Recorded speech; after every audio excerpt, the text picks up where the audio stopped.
Bismillahirrahmanirrahim. Assalamualaikum warahmatullahi wabarakatuh.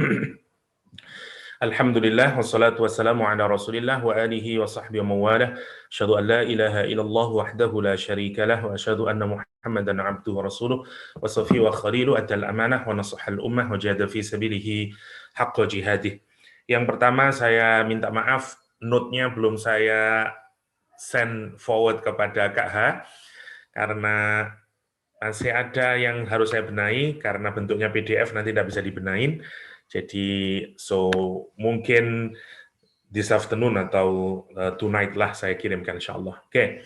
Kita langsung saja ke ayat 22, masih merupakan continuation dari kajian kita kemarin, nasib yang dialami oleh orang-orang yang kalau kita lihat runutannya memiliki ilmu tapi juga sebenarnya dia dikasih portion of knowledge oleh Allah SWT karena referring-nya adalah kepada the community of religious people, which is orang-orang Yahudi dan Nasrani pada saat itu.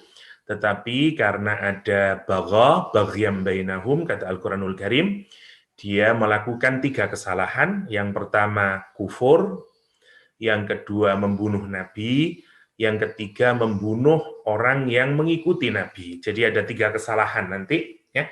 1, alladzina yakfuruna bi ayatillah. Jadi orang bisa menolak, mereject, meskipun dia sebenarnya tahu ini benar. Tetapi mereka mengkufurinya, mereka mereject. Yang pertama. Yang kedua, dia covering up their heart. Yang pertama. Yang kedua, wa yaqtuluna anbiya'ahum. Mereka membunuh para nabinya. Jadi kalau kita lihat penyakit hatinya itu makin membesar sehingga dampak nyatanya atau manifestasi dari apa yang ada di dalam hati itu makin besar. Yang pertama masih bersifat kekufuran, which is masih abstrak, ya, tapi kemudian sudah muncul dalam bentuk activity, yaitu membunuh orang yang berbeda pandangannya, yaitu Nabi. Dan tidak hanya itu, supporternya Nabi juga dibunuh. Ya, walladzina tadi ya, ya'muruna bil qisti minan nas juga dibunuh. Nah, di ayat yang ke-21 ada yang menarik, saya ngawali saja dari muqabalah. Perhatikan indahnya susunan Al-Qur'anul Karim. Muqabalah itu perbandingan yang dipakai oleh Al-Qur'an ayat 21 dan 22. Perhatikan warnanya ya. Saya kasih warna kuning sama kuning, biru sama biru, merah sama merah. Ya. Ada muqabalah yang menarik, mereka punya kesalahan 3, balasannya juga 3. Jadi muqabalah. Ya. Jadi apa namanya? Ada presisi di mana Allah menunjukkan, dimatchingkan. Kalau kesalahannya A, punishment-nya A. Kalau kesalahannya B, punishment-nya B. Kesalahannya C, punishment-nya C. Ya, jadi ada kita melihat keindahan bagaimana muqabalah itu digambarkan di ayat ke-21 dan 22. Ya. Yang pertama kesalahannya mereka kufur dengan ayat Allah, balasannya adzabun alim. Yang kedua kesalahannya adalah membunuh para nabi, balasannya habitat a'maluhum. Seluruh amal kebajikannya ya akan habis dan tidak akan punya dampak kebajikan di dunia dan di akhirat. Yang terakhir, kalau mereka membunuh supporternya Nabi, katakanlah, orang-orang yang mengikuti Nabi, manittaba'an, atau kalau di ayat ini menggunakan istilah, alladzina ya'muruna bil qisti, nanti di sana pun karena dia menghilangkan supportingnya Nabi, lihat indahnya balasannya. Nanti di akhirat juga mereka tidak akan ada support sedikit pun dari apapun saja. Masya Allah ya. Ini persis waktu kita bahas wa'fu anhum wastaghfir lahum ya. Keindahan yang muqabalah yang kemarin kita bahas ketika kita berbuat model-model dosa yang digambarkan di Al-Qur'anul Karim, dan permintaan kita wa'fu ya, waghfir warham ya, wa'fu anna waghfir lana warhamna ya.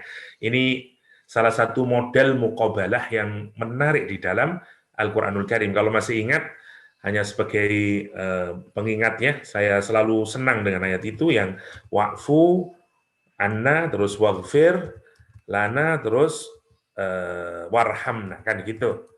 Jadi semuanya juga punya yang wa'fu, kesalahan yang kita tidak sengaja, ya.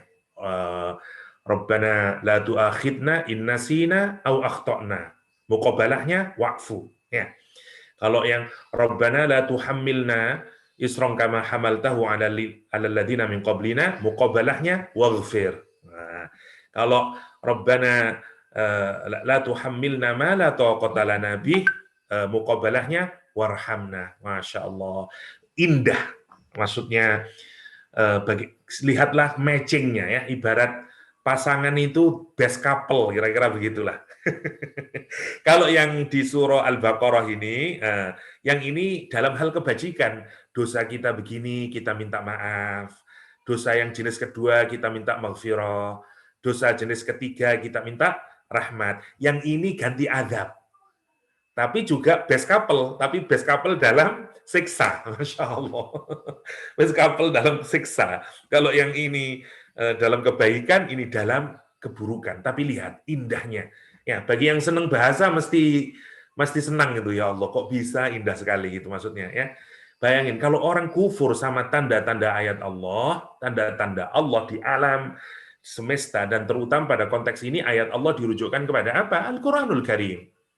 Al-Qur'anul Karim. Jadi kan konteksnya adalah Nabi Muhammad SAW diutus ke Madinah, ya, membacakan Al-Quran, menjelaskan Al-Quran, berhadapan dengan Nasrani Bani Najran, dijelaskan semuanya ayat-ayat Allah, mereka hakikatnya faham, tapi karena ada keinginan untuk mendominasi, Nasrani Bani Najran tidak bisa menerimanya, alih-alih dia menerima kebenaran yang dibawa oleh Nabi terakhir, mereka yakfuruna bi ayatillah.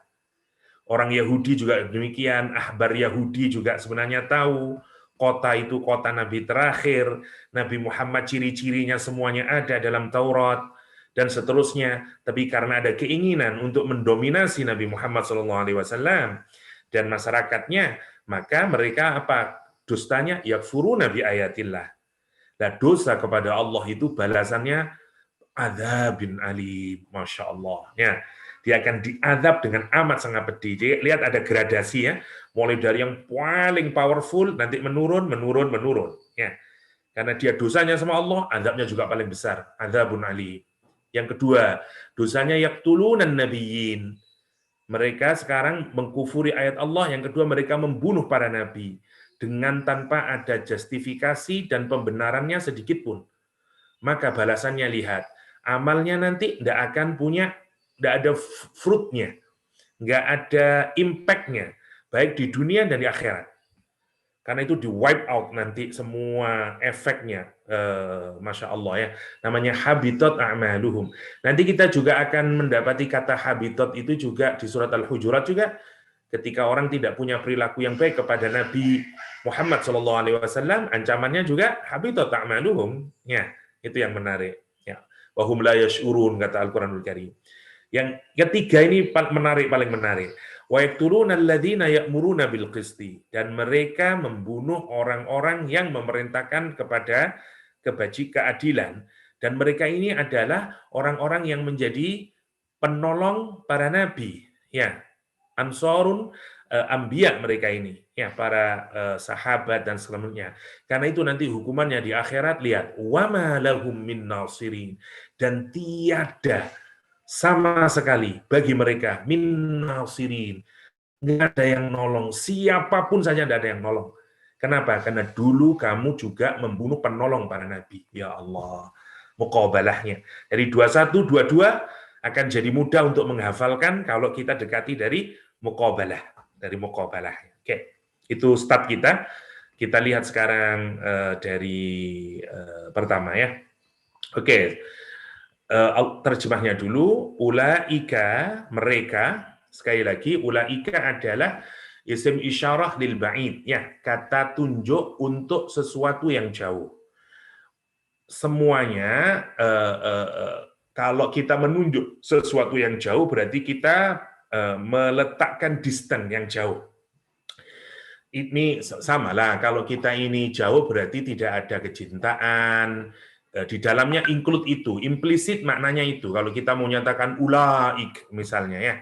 Jadi ini nunjukin you jauh dari Allah Subhanahu wa taala, you. sana, disgusting kamu itu, kira-kira begitulah.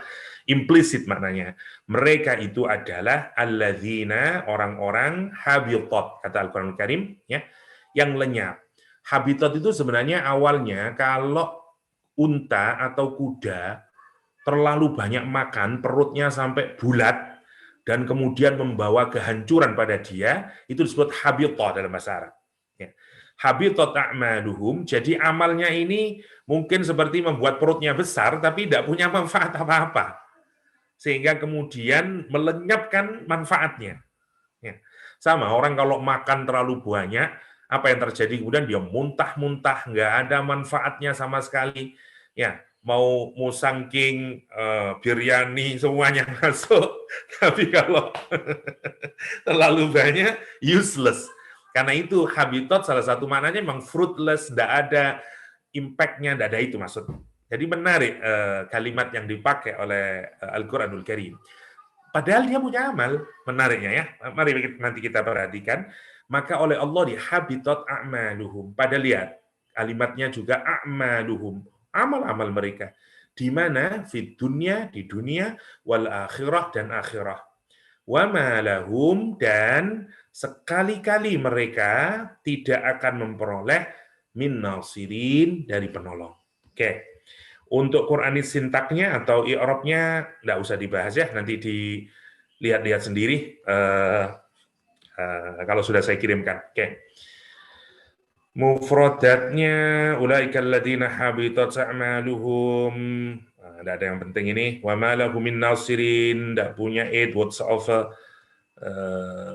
Oke, yang wa ma lahum min nasirin ini backgroundnya orang-orang Yahudi, sebagaimana kita ketahui bersama, itu sebenarnya memang mereka minta bantuan untuk mengalahkan Nabi Muhammad, karena ini memang lebih dekatnya case-nya kepada Yahudi ya. Jadi orang-orang Yahudi itu terbelah menjadi dua bagian besar lah kira-kira. Satu, awalnya sama, mereka menunggu Nabi terakhir yang akan diduga sangat kuat akan pindah ke Madinah, karena itu orang-orang Yahudi pindah ke Madinah, karena menunggunya, dan mereka menunggu puluhan atau mungkin sudah ratusan tahun dari kakek mbah-mbahnya semuanya itu. Tetapi begitu nanti Nabi Muhammad turun, terbelah menjadi dua kelompok. Satu kelompok yang kemudian mencocokkan apa yang ada di dalam kitab Taurat, dan karena itu mereka kemudian masuk Islam, seperti Abdullah bin Salam, dan seterusnya. Ya. Sementara kelompok yang kedua, yang melihat memang ada semua kebenaran di dalam kitab Taurat tentang prediksi Nabi terakhir itu ada, tetapi kemudian mereka memilih selama-lamanya mereka akan melawan Muhammad. Ya, saya tidak jelaskan lagi riwayatnya ya, tapi intinya begitulah. Dan karena itu mereka mencari-cari cara, satu, untuk membunuh Nabi, melemahkan Islam, dan segala macam. Nah, itu kenapa di ayat 21 kemarin, mereka dipersamakan oleh Allah dengan kakek-kakeknya, karena mereka punya ide yang sama dengan kakek-kakeknya untuk membunuh, mengalahkan Nabi dan pendukungnya. Bahkan ketika perang Badar, mereka sangat senang sekali, karena bagi dia 300 orang melawan 1000, ini kemungkinan besar Nabi akan terbunuh dan akan ada Nabi terbaru lagi. Jadi orang Yahudi begitu keinginannya ya.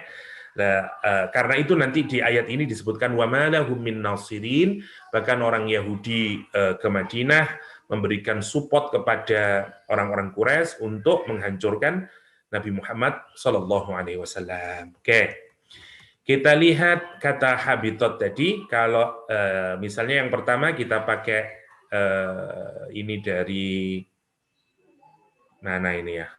Saya lupa ini.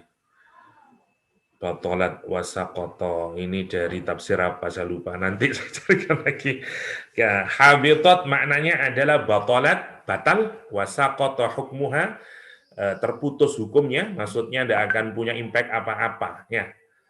Jadi habtuha fid dunya baqa'udz dzam wal la'nah alaihim ya. Jadi laknat, kehinaan, kejelekan akan selamanya untuk mereka. Itu yang ada di dunia ya. Caci maki, kejelekan, kelaknatan, curse kepada mereka sampai nanti akan terus mereka dapati di dunia ini. Sementara di akhirat kaunuha haba'an mumbatsa wa ta'dzibuhum 'alaiha. Ya, nanti semua amalnya hanya menjadi debu yang diterbangkan. Nggak punya nilai, haba'an mumbatsa. Ya, fakanat haba'an mumbatsa. Ya, wa ta'dzibuhum seperti debu. Ya, nggak ada nilainya. Ya, maksudnya kita ini gambarannya seperti mengumpulkan pasir ya, satu demi satu, pelan sepanjang hidup kita. Harapannya nanti kita punya banyak, tapi kemudian orang-orang yang digambarkan ini begitu nanti waqadimna ila ma amilu ya, apabila mereka didatangkan amal perbuatannya itu tiba-tiba ternyata amalannya hanya kata Al-Qur'an haba'am mansura di ayat yang lain atau haba'am mumbatsa ya. Amalnya hanya menjadi debu yang diterbangkan. Ya, dia tidak punya, bahkan tidak bisa tetap di satu tempat karena sudah very light dan tidak ada nilainya, useless. Karena itu gambarannya haba'an mumbatsa. Wa ta'dzibuhum 'alaiha, dan di akhirat mereka akan dapat azab atas mereka. Qala Ibnu Abbas ila akhirih abatat bi usai ini dah. Oke. Ruhul Ma'ani. Apa yang penting dari Ruhul Ma'ani? Ini enggak ada. Oke. Oke, berarti tadi itu saya ngambil dari Ruhul Ma'ani, Muqabalah itu. Oke. Oke, yang penting untuk difikirkan sekarang, satu, jadi penyakit hati itu penting sekali. Jadi ada koneksi, sampai di sini kita ngambil kesimpulan dulu ya. Ada koneksi antara apa yang ada di hati dengan apa yang ada di permukaan. Ya.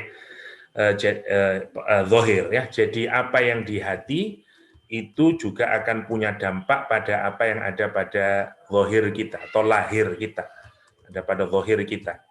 Apalagi kalau ini adalah penyakit hati, ya, maka dampaknya pada zahir akan menjadi perbuatan dosa dan maksiat. Oke. Sebagaimana kita ketahui bahwa ya yang digambarkan di ayat ini atau bagian ya atau ya kita pakai bagian bainahum. Bagian itu melahirkan kekufuran, melahirkan qital ya dan seterusnya. Ini adalah kita kalau mendeteksi kenapa ada orang bisa melakukan pembunuhan, kenapa ada orang mengkufuri. Ternyata kalau kita perhatikan kesalahannya adalah justru pada hatinya. Itu yang seringkali orang kan gini toh, kalau kita ini melihat perbuatan evil deed katakanlah ya, kalau kita melihat perbuatan yang sangat jelek, itu kan pertanyaannya adalah apa yang memotivasi orang melakukan perbuatan yang jelek kan gitu. Loh, enggak ada. Oke. Kalau kita melihat perbuatan yang jelek, itu pertanyaan kita adalah apa yang membuat orang menjadi melakukan perbuatan yang jelek. Kalau dalam ilmu sosial, ya tergantung. Orang psikologi nyebut, wah ini karena ada problem psikologi. Kalau orang sosiologi, tarik ulurnya adalah antara dua. Satu antara agent, ya, sama structure, ya, sama structure. Jadi maksudnya adalah kalau di sosiologi itu structure itu maksudnya social structure masyarakat. Jadi sebenarnya manusia itu baik, cuman masyarakat yang membuat jelek karena ada interaksi muncul keinginan untuk greedy dan segala macamnya ya. Atau yang di sini enggak, memang kejelekan itu murni dari individunya karena kita ini adalah free agent yang bisa menentukan macam-macam. Jadi tarik ulur antara ini kalau di dalam sosiologi ya. Dalam psikologi karena psikologi boleh jadi dua-duanya benar, tetapi kalau kita lihat di ayat ini sebenarnya ini semuanya tentu punya pengaruh ya. Masyarakat punya pengaruh terhadap perilaku kita. Tetapi yang paling menarik Al-Qur'an itu menunjukkan kepada kita bahwa apa yang ada di dalam hati kita, yang jauh di dalam hati kita itu justru menjadi pemantik nanti lahirnya, ini bisa saling kait-mengkait satu sama lain. dosa yang kita miliki. Dosa yang kita miliki atau maksiat yang dilakukan. Seperti pada bughyan. Jadi kalau kita melihat nanti perilaku zahir dari orang, cobalah lihat, mungkin ada apa yang salah pada dia. Seperti pada begini, ternyata ada baghyan. Ternyata mereka punya keinginan untuk mendominasi. Dan kalau ujungnya, kalau di kalangan para ulama, ada satu statement, ada menyatakan hadis, ada yang oke lah, kita tidak terlalu penting untuk itu.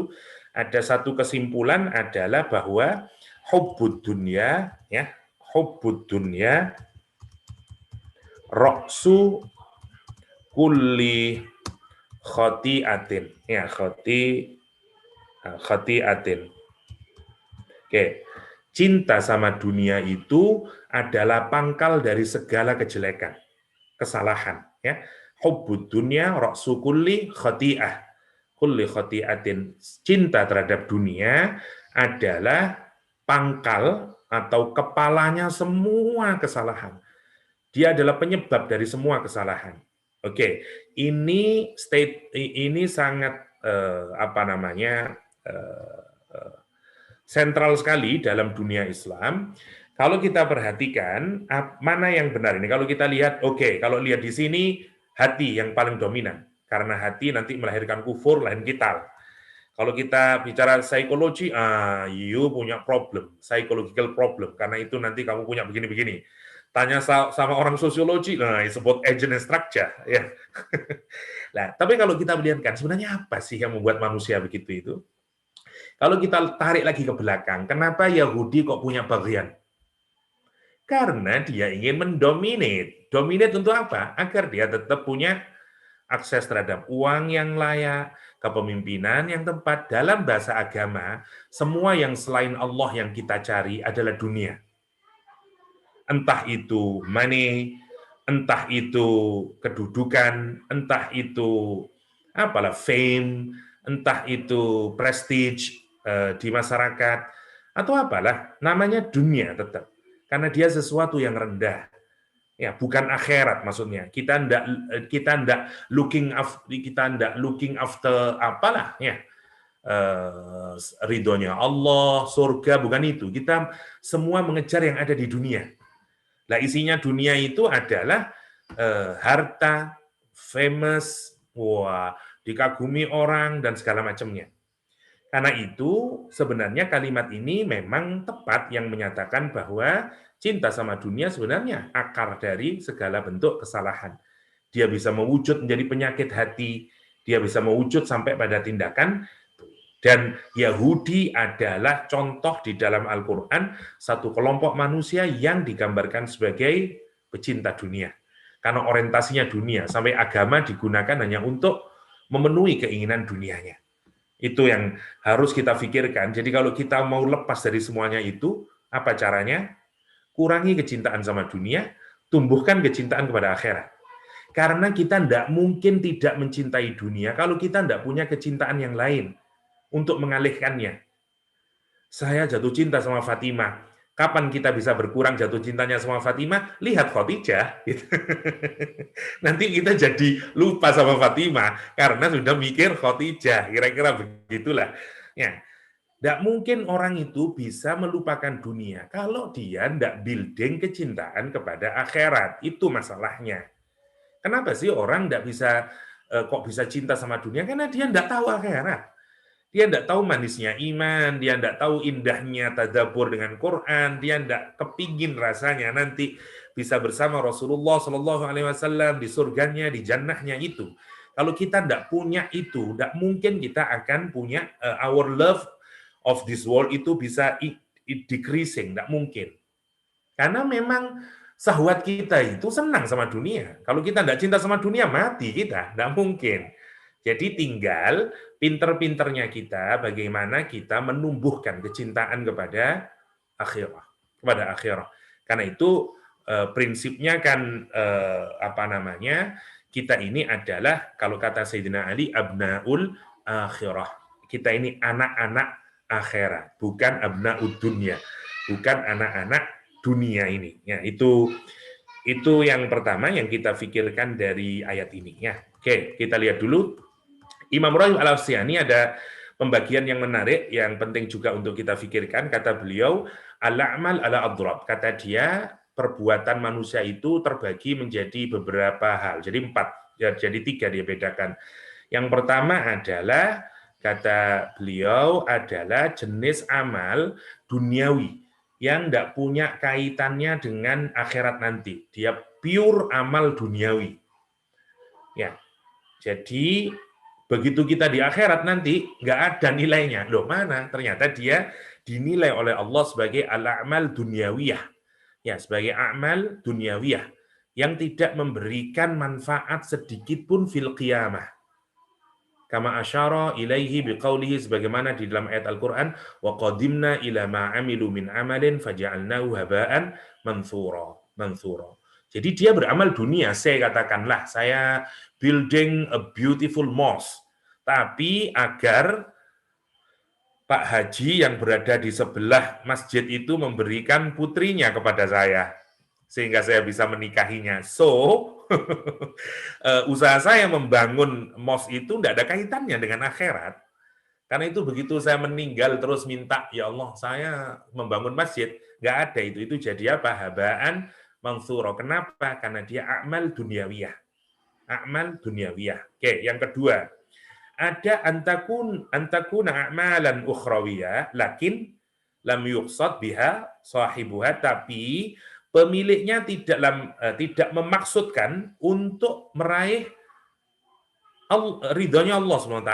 Dia amal akhirat, tapi tidak dimaksudkan untuk ini contoh yang tadi itu cocoknya lebih ini ya. Amal akhirat, tetapi tidak dimaksudkan untuk meraih ridhonya Allah, atau tidak ikhlas dia di dalam melakukannya. Dia tidak memaksudkan wajahnya Allah. Gini maksudnya ya. Kenapa wajah itu sering dipakai seperti kalimat kemarin, wajah itu untuk menunjukkan our humility, ya. Jadi kalau kita ini mau hanya fokus kepada Allah, mau benar-benar ikhlas hanya kepada Allah itu. Ini ada jenis amal ukhrawi, tapi tidak dimaksudkan untuk meraih ridhonya Allah SWT. Seperti hadis, annahu yu'ta yaumal qiyamah. Sesungguhnya nanti di hari kiamat didatangkan birojulin, seorang laki-laki. Fayuqalu lahu, maka dikatakan kepada laki-laki tersebut, bimakana istighalu, disebabkan apa kamu itu involvementmu terhadap Al-Quranul Karim. Wah, kenapa kesibukanmu, apa sekarang profesimu, apa? Dia bilang, bikiratil Quran, saya ini mukri, saya ini pembaca Al-Quran, pendadabur Al-Quran, pelajar Al-Quran, kira-kira begitulah bahasa kita sekarang.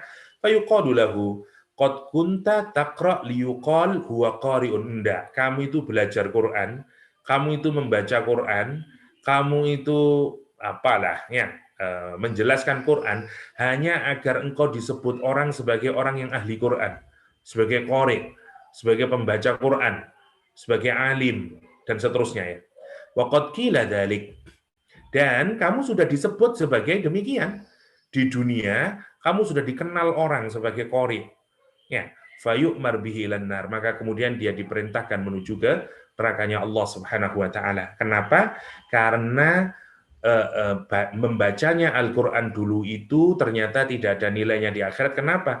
Karena satu-satunya yang diharapkan dari bacaan Al-Qurannya adalah agar dia menjadi famous, agar dia menjadi qari, dikenal orang sebagai qari.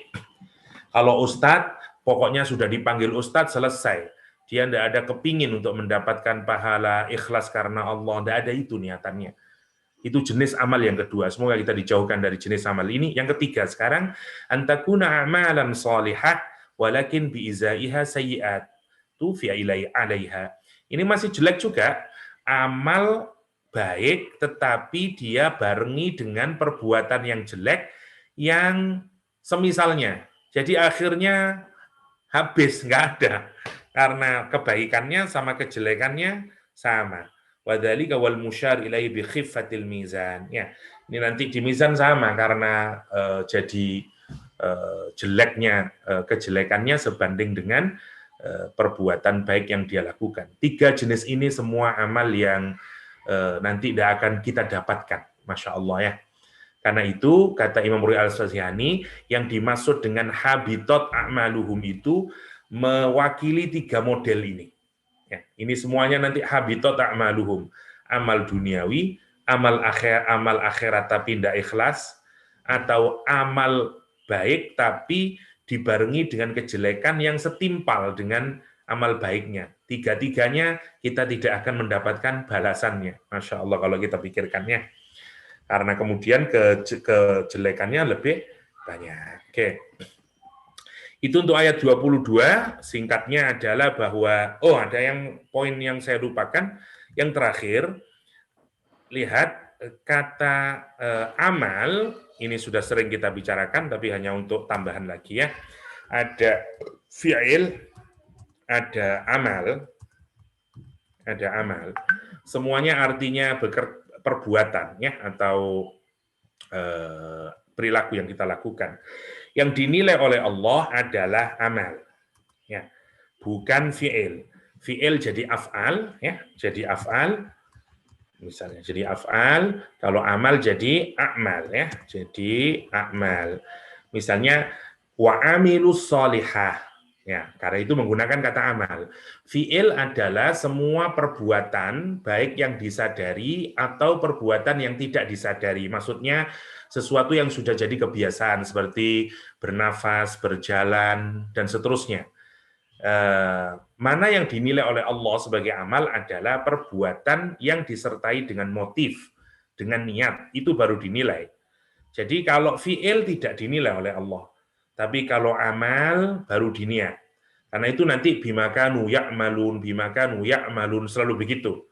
Meskipun dalam hidup itu kita tidak melakukan hanya amal, juga melakukan fi'il, bukan hanya amal, tapi yang dinilai oleh Allah amal. Oke. Lah amal itu di dalam ayat ini digambarkan punya dua dampak. Satu di dunia, yang kedua di akhirat. Oke. Ini nanti penting karena kita akan mikir, Ustadz, apakah kalau saya melakukan amal soleh itu tidak boleh berharap ada kebaikan di dunia? Boleh, karena memang Al-Quran menjelaskan amal itu punya dua dampak, dunia dan akhirat. Nah, sebagaimana ayat yang di 22 tadi yang kita baca ya, karena habitat a'maluhum fid dunya wal akhirah. Nah, jadi memang balasan dari sini itu implisit kita mendapati makna bahwa balasan terhadap amal itu, kalau amal itu ikhlas kepada Allah Subhanahu wa taala, fasya' wal munkar. Kalau orang itu bersedekah dengan baik, maka hartanya pasti akan bertambah. Kalau orang itu sedekah karena Allah Subhanahu wa taala, maka pasti nanti dihilangkan dari bala. Itu impact dari amal yang di dunia.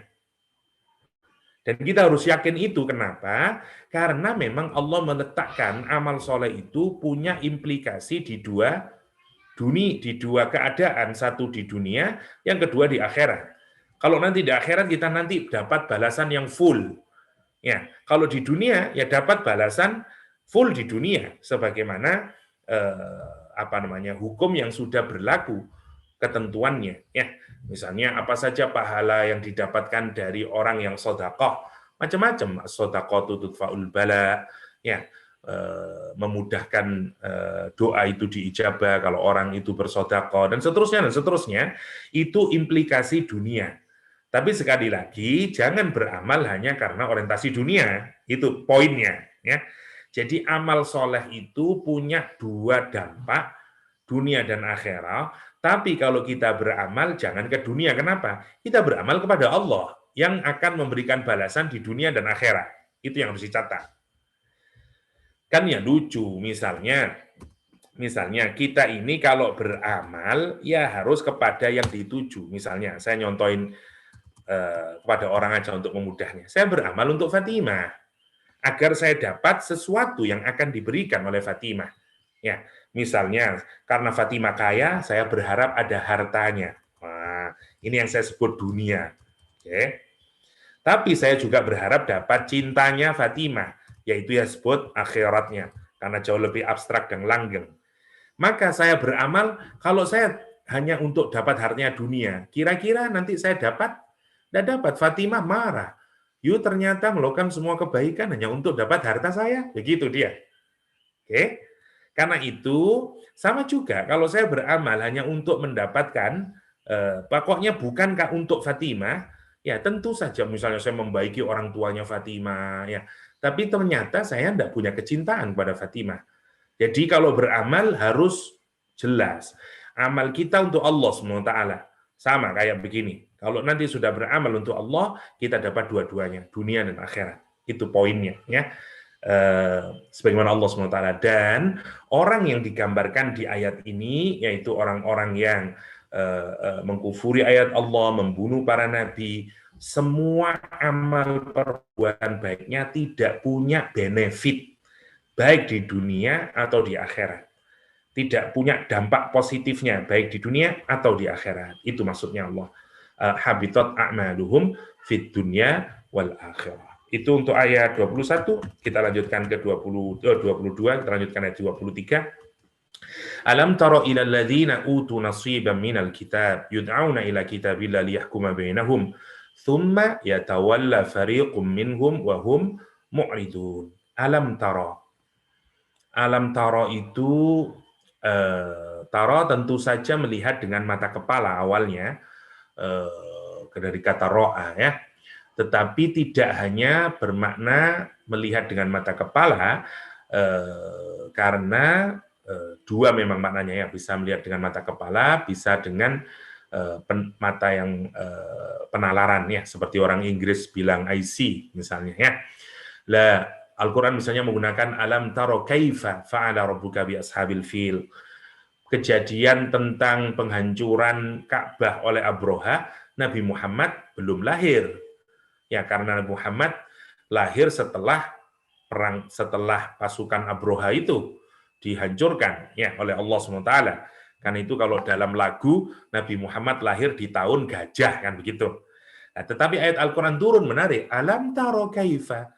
Tidakkah kamu melihat Muhammad? Kaifa fa'ala rabbuka bi ashabil fil?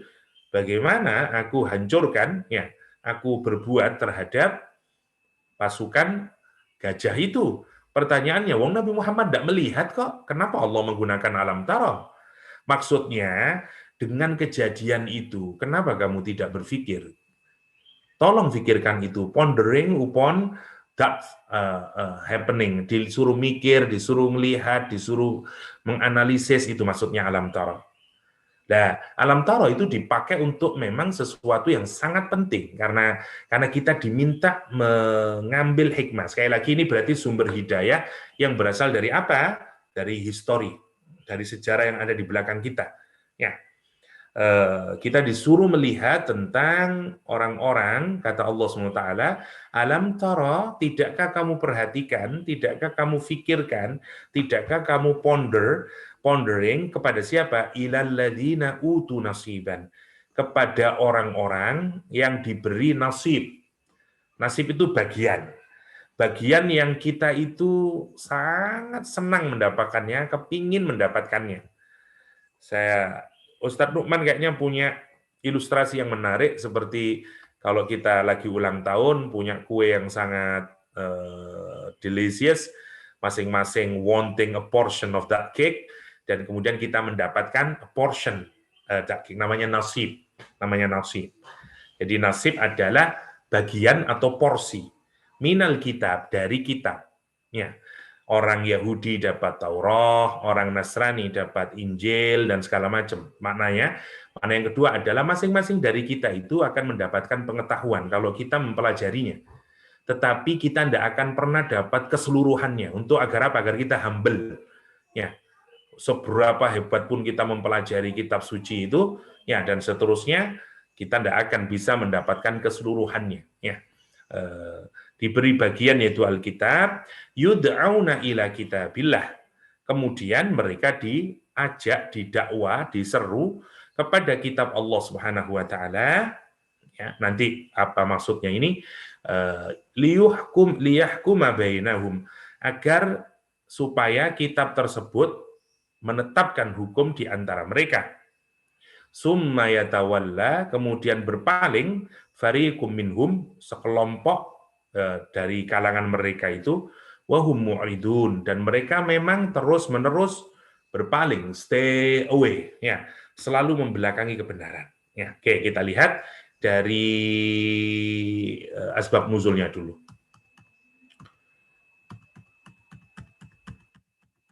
Mana asbab nuzulnya ini? Sebentar.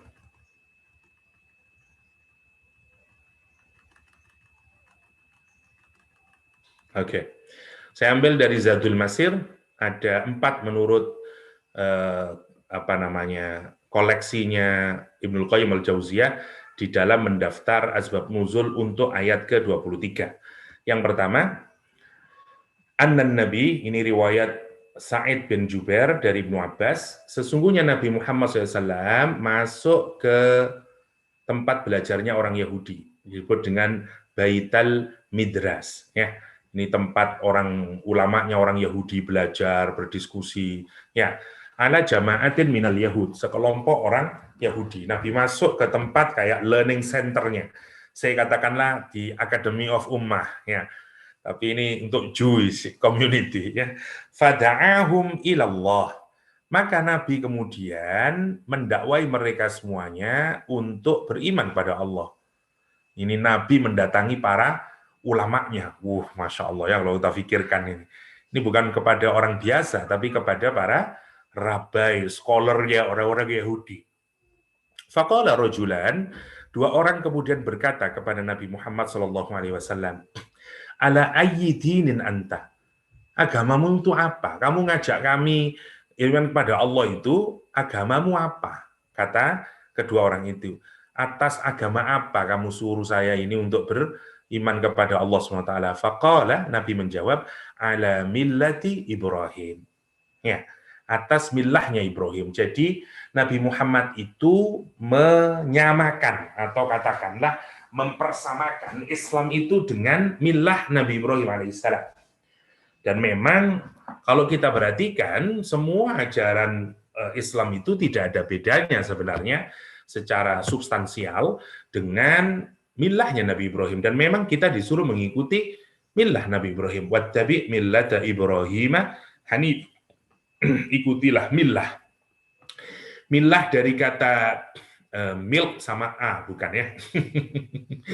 Millah dari kata mala yamilu, ya, al-muyul, ya, inclination, atau kalau kita punya inclination toward someone, namanya al-muyul, ya. Mala yamilu, incline, kecenderungan. Jadi ini agama yang sudah masuk ke dalam hati kita sehingga kita ada attachment di dalamnya, namanya millah. Ada juga nanti yang mengartikan millah dianggap lebih besar daripada din dan berbeda. Nah, kalau pentinglah kebahasan itu, yang jelas agamanya Nabi Ibrahim itu disebut dengan millah, ya, istilah yang dipakai bukan din. Oke. Millata Ibrahim. Kenapa Nabi Muhammad kok menyatakan millah Ibrahim? Karena orang Yahudi itu mengklaim bahwa agamanya mereka juga sama dengan apa yang dibawa oleh Nabi Ibrahim. Apalagi mereka meyakini Ibrahim itu adalah mbahnya mereka. Ya, sehingga ajakan Nabi Muhammad itu dengan menyebutkan millah Ibrahim itu sebenarnya tawaran yang satu sisi mengingatkan dia akan originalitas agama itu. Kalau kamu memang mengaku sebagai pengikut Nabi Ibrahim, ya, maka ayo kita cek saja kira-kira begitu. Mana yang lebih benar-benar mengikuti Nabi Ibrahim? Qala fa innahu kana yahudiyan. 2 orang itu menyatakan, Ibrahim itu beragama Yahudi, kata dia. Nabi Muhammad kemudian menyatakan, halummu ila Taurah. Ayo, kalau memang kamu menyatakan bahwa Nabi Muhammad itu orang Yahudi, let's check it in your book. Mari kita lihat dalam Taurat. Ya, karena menarik, Nabi Ibrahim itu di Taurat tidak disebut sebagai Yahudi. Dan yang menarik, nama agama yang hanya satu-satunya nama agama itu disebutkan di dalam kitab suci hanya Islam. Inna dina indallahil Islam. Dalam kitab Taurat tidak ada nama Yahudi, dalam kitab Injil tidak ada nama Nasrani, bahkan Hindu pun tidak ada dalam kitabnya agama Hindu. Ini yang menarik. Satu-satunya nama agama disebut dalam kitab suci Islam, yaitu dalam Al-Quran atau dalam agama Islam ya hanya Islam, yang lain tidak ada. Karena itu mereka tahu, karena tidak ada statement yang menyatakan bahwa Nabi Ibrahim itu Yahudi. Kalau di Islam jelas, maka Nabi Ibrahim Yahudian wala Nasronian walakin Hanifah Musliman kalau dalam Al-Quranul Karim. Ya. Maka begitu Nabi Muhammad mengajak untuk merecheck, ya merefer kepada Taurat, fa'abaya alaihi, maka mereka kemudian berpaling, tidak mau dia enggan. Nah, fanazalat hadil ayat, kemudian turunlah ayat ini. Jadi background ayat ini adalah ajakan Nabi Muhammad kepada orang-orang Yahudi agar kembali kepada kitab sucinya mereka untuk menentukan kebenaran statementnya. Tapi mereka tidak mau. Ketika tidak mau. Ya, itu ayat yang pertama. Jadi itu yang disebut dengan liyahkuma bainahum. Jadi, karena ayatnya tadi ajakan Allah Subhanahu wa taala agar mereka itu menggunakan kitab suci mereka untuk menghukumi problem yang mereka yang mereka hadapi, tetapi mereka enggan. Ya, misalnya mereka dapat utu nasiban, ya, mereka adalah orang-orang yang diberi portion dari kitab, yaitu dapat Taurat dia. Begitu mereka diajak kepada kitab Allah, yaitu kepada Taurat, untuk melaksanakan isinya kitab Taurat, karena mereka tahu isinya kitab Taurat, untuk apa? Liyahkuma bainahum, untuk menjadikan kitab Taurat itu sebagai hakim, menghukumi masalah yang ada di antara mereka, tapi apa yang terjadi? Mereka berpaling, dan mereka mu'ridun. Itu maksudnya. Ya. Jadi, itu makna yang pertama, kalau kita rujukkan kepada asbab nuzul ini. Alam tara ilal ladzina utu nasiban minal kitab yud'auna ila kitabillahi liyahkuma bainahum summa yatawalla fariqum minhum wa hum mu'ridun. Sekarang kita lihat ke yang kedua. Yang kedua, background-nya justru dikaitkan dengan hal yang jauh lebih menarik. Ya. Yang kedua ini, anna rajulan minal yahud, seorang laki-laki dari kalangan orang Yahudi, wa mro'atan, dan seorang perempuan yang sudah sama-sama punya suami dan istri, zanaya. Mereka berdua zina. Fakarihu, dan orang-orang Yahudi itu, terutama ulamanya, nggak suka rajmahuma, untuk merajam mereka, li syarafihima, karena mereka adalah dari kalangan orang mulia di antara mereka. Wah, ini kayak prince and princess-nya lah, orang mulia di antara mereka. Maka mereka nggak mau. Ada dua alasan kalau kita baca. Di riwayat yang lain bukan hanya karena kemuliaan, karena begini, karena saat itu hukum rajam dalam Islam belum ada. Jadi hukumnya masih mirip dengan hukumnya orang Yahudi awal, yaitu mereka dikucilkan dari masyarakat, dan kemudian hanya dijilid, tapi tidak sampai dibunuh, dirajam. Karena itu mereka berpikir, oh kalau gitu kita nanti minta hukum Islam aja lah, tidak usah hukumnya kitab kita datang ke Muhammad gitu ya. Karena menarik ya, jadi ini gambaran pemerintahan, kalau kita mau melihat a very beautiful government system sebenarnya, kita bisa melihat dari sini. Jadi Nabi Muhammad itu bikin Madinah, State of Madinah itu menarik. Code-nya itu untuk orang Yahudi mereka punya Jewish Code. Untuk orang Islam punya Syariah. Dan kalau mereka punya problem, mereka datang kepada Nabi, karena Nabi adalah head of the state. Nabi head of the state-nya. Tetapi yang menarik, Nabi menyerahkan kepada orang Yahudi, silakan hukum dengan hukumnya Yahudi. Masya Allah ya. Tidak ada di dunia semacam ini, sampai detik hari ini. Kita malah sudah ada sih, misalnya ya ada, misalnya kayak Malaysia sama Indonesia dalam beberapa hal ada kemiripan lah. Misalnya untuk kasus di Aceh, maka tidak dibawa kepada code yang biasa, tapi dibawa kepada Islamic Code, ya. Karena itu mereka dan seterusnya, ya. Sudah ada, tapi sebenarnya ini munculnya kalau kita perhatikan dari siapa? Dari Nabi Muhammad SAW. Ya. Farofa'u amroha, maka mereka membawa masalah tersebut kepada siapa? Nabi Muhammad SAW. Roja'an ayyakuna indau rukhsah, dengan harapan dia akan mendapatkan keringanan, dapat rukhsah. Fahakama 'alaiha birrajul. Tapi kemudian Nabi menghukumi mereka dengan rojul, dengan rajam. Faqalu, mereka berkata, jurta alaina ya Muhammad, laisa alaina rajul. Kata dia, Muhammad, tidak ada rajam itu dalam hukum kita. Ya, jadi tolong dong ringankan. Kita tidak ada hukum rajam itu. Nabi pun menyatakan, baini wa bainakum Taurah. Antaraku dan antaramu ada kitab Taurat. Ya, faja'a ibnu Suriyah. Kemudian kita berhukum dengan Taurat. Kata kamu tidak ada di dalam Taurat, bring Taurat here, kata Nabi Muhammad. Terus bacakan kitab Taurat tersebut. Maka orang Yahudi membacakan salah satu ulamanya dipanggil untuk membaca Taurat, namanya Ibnu Suriyah. Ibnu Suriyah. Faqara'a minat Taurat, Ibnu Suriyah kemudian membaca isinya kitab Taurat. Ada menarik, ada yang menyatakan mereka ini Ibnu Suriyah itu bermata juling, sehingga kalau membaca tidak terlalu kelihatan, tapi saya tidak terlalu percaya. Dari riwayat yang lain menyatakan tidak. Memang dia sengaja, nanti cara dia membaca dituturkan di sini. Faqara'a minat Taurah, maka dia membaca Taurat. Falamma ata ala ayatir rajm, maka ketika dia sampai pada ayat rajm, wadha'a kaffahu 'alaiha. Dia tutup dengan kafai ini, ya apa namanya ini? Palmnya itu dia taruh di sini sehingga tidak kebaca dia. Nipu Nabi Muhammad SAW. Ayat rajamnya tidak dibaca. Wa qara'a ma ba'daha, dan dia baca ayat selanjutnya. Tapi terus dia bilang, tidak ada Muhammad. Loh mana? Loh tidak ada ayat rajam. Kalau ini tidak ada. Kita cuman kucilkan saja dia dan jilid. Di situ Nabi Muhammad ditemani oleh orang Yahudi, ulama Yahudi juga, ya, yang sudah masuk Islam. Namanya Abdullah ibn Salam. Masih ingat Abdullah ibn Salam itu masuk Islam awal-awal Nabi hijrah. Dan dia menjadi orang yang sangat memukau perbuatannya. Abdullah ibn Salam. Abdullah ibn Salam yang meriwayatkan hadis untuk kita yang sangat terkenal itu ya, Absus Salam, ya, wa at'imut ta'am, apa tulisannya? Absus Salam, at'imut ta'am,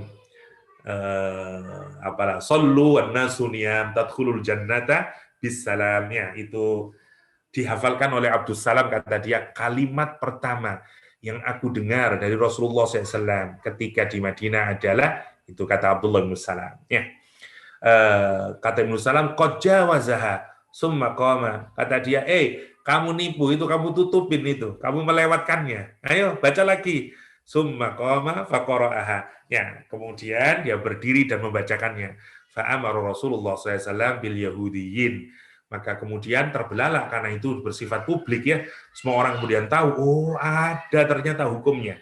Gini ya, di kalangan orang Yahudi, jangan bayangkan seperti kita yang punya akses kepada, everyone has akses kepada Al-Quran. Tidak pada zaman dahulu. Taurat itu hanya dibaca kaum elitis, kaum scholarnya saja. Dan dia akan datang kepada para ahbar untuk kalau ada case ya datang. Apa ini dalilnya, bagaimana penjelasannya. Ya, karena mereka tidak punya kemampuan untuk orang-orang umum. Makanya dia menjadi kelompok elit, prestige, dapat duit. Wah, itu yang membuat nanti hubud dunia itu. Itu yang membuat mereka kenapa kok tidak mau menerima Rasulullah SAW. Karena dia sudah punya social, political, economical status di masyarakat. Itu masalahnya. Ya. Begitu itu publicly diperlihatkan, maka kemudian tidak bisa lagi menolak, farujima, maka kemudian dirajamlah, faghadibal Yahud. Ulama Yahudinya malah marah-marah. Kurang ajar Muhammad, niatnya kita ini dapat keringanan, malah justru berlaku hukum rajam. Ini kan menarik. Kenapa?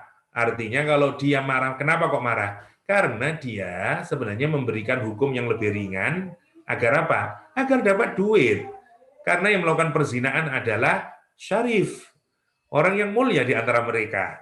Ini kalau bahasa sekarang, agreement-nya tidak dapat. Mestinya judge-nya itu sudah deal. Kalau you dapat saya tidak kena death penalty, hanya say 2 or 3 years in jail, you got 1 million ringgit. Katakanlah kan gitu dong.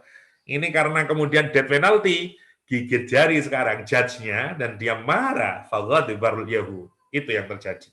Insya Allah ya.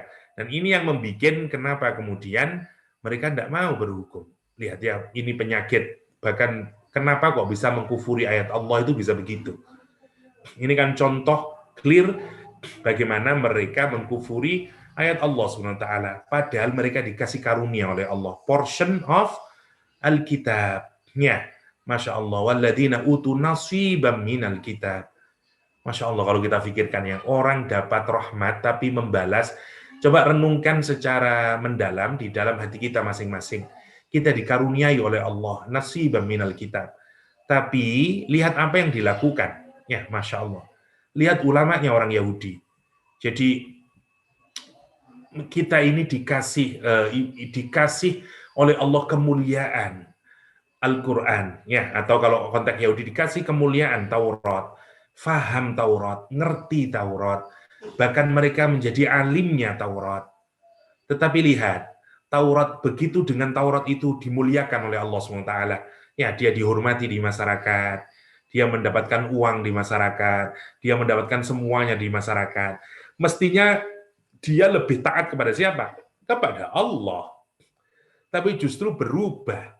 Ini karena sweetness of dunia. Itu yang harus kita hati-hati. Ini penyakit selanjutnya dari ilmu. Penyakit selanjutnya dari ilmu. Once kita kemudian oleh Allah dikaruniai ilmu, ya, mulai faham Quran dan seterusnya, mulai nanti respect masyarakat, kehidupan kita. Nanti orang lupa karena ini adalah kita tangga selanjutnya adalah ilmu harus mengantarkan kita untuk taslim. Jangan lupa, kita ini arahnya kepada aslam tu wajhiyah lillah. Karena nanti kalau sudah, itu kan semuanya jadi baik, bisnis jadi lancar, semuanya jadi baik, terus kita merasa, oke, menarik ini. Ya, sudah dunia yang menjadi tujuan. Nah, nanti oleh Allah akan diuji lagi, ini case-nya seperti ulamanya orang Yahudi. Begitu mereka diajak lagi kepada Al-Quran, diajak lagi kepada isinya Taurat, mereka menolaknya. Ya, itu yang kedua, ya, asbab nuzul yang kedua.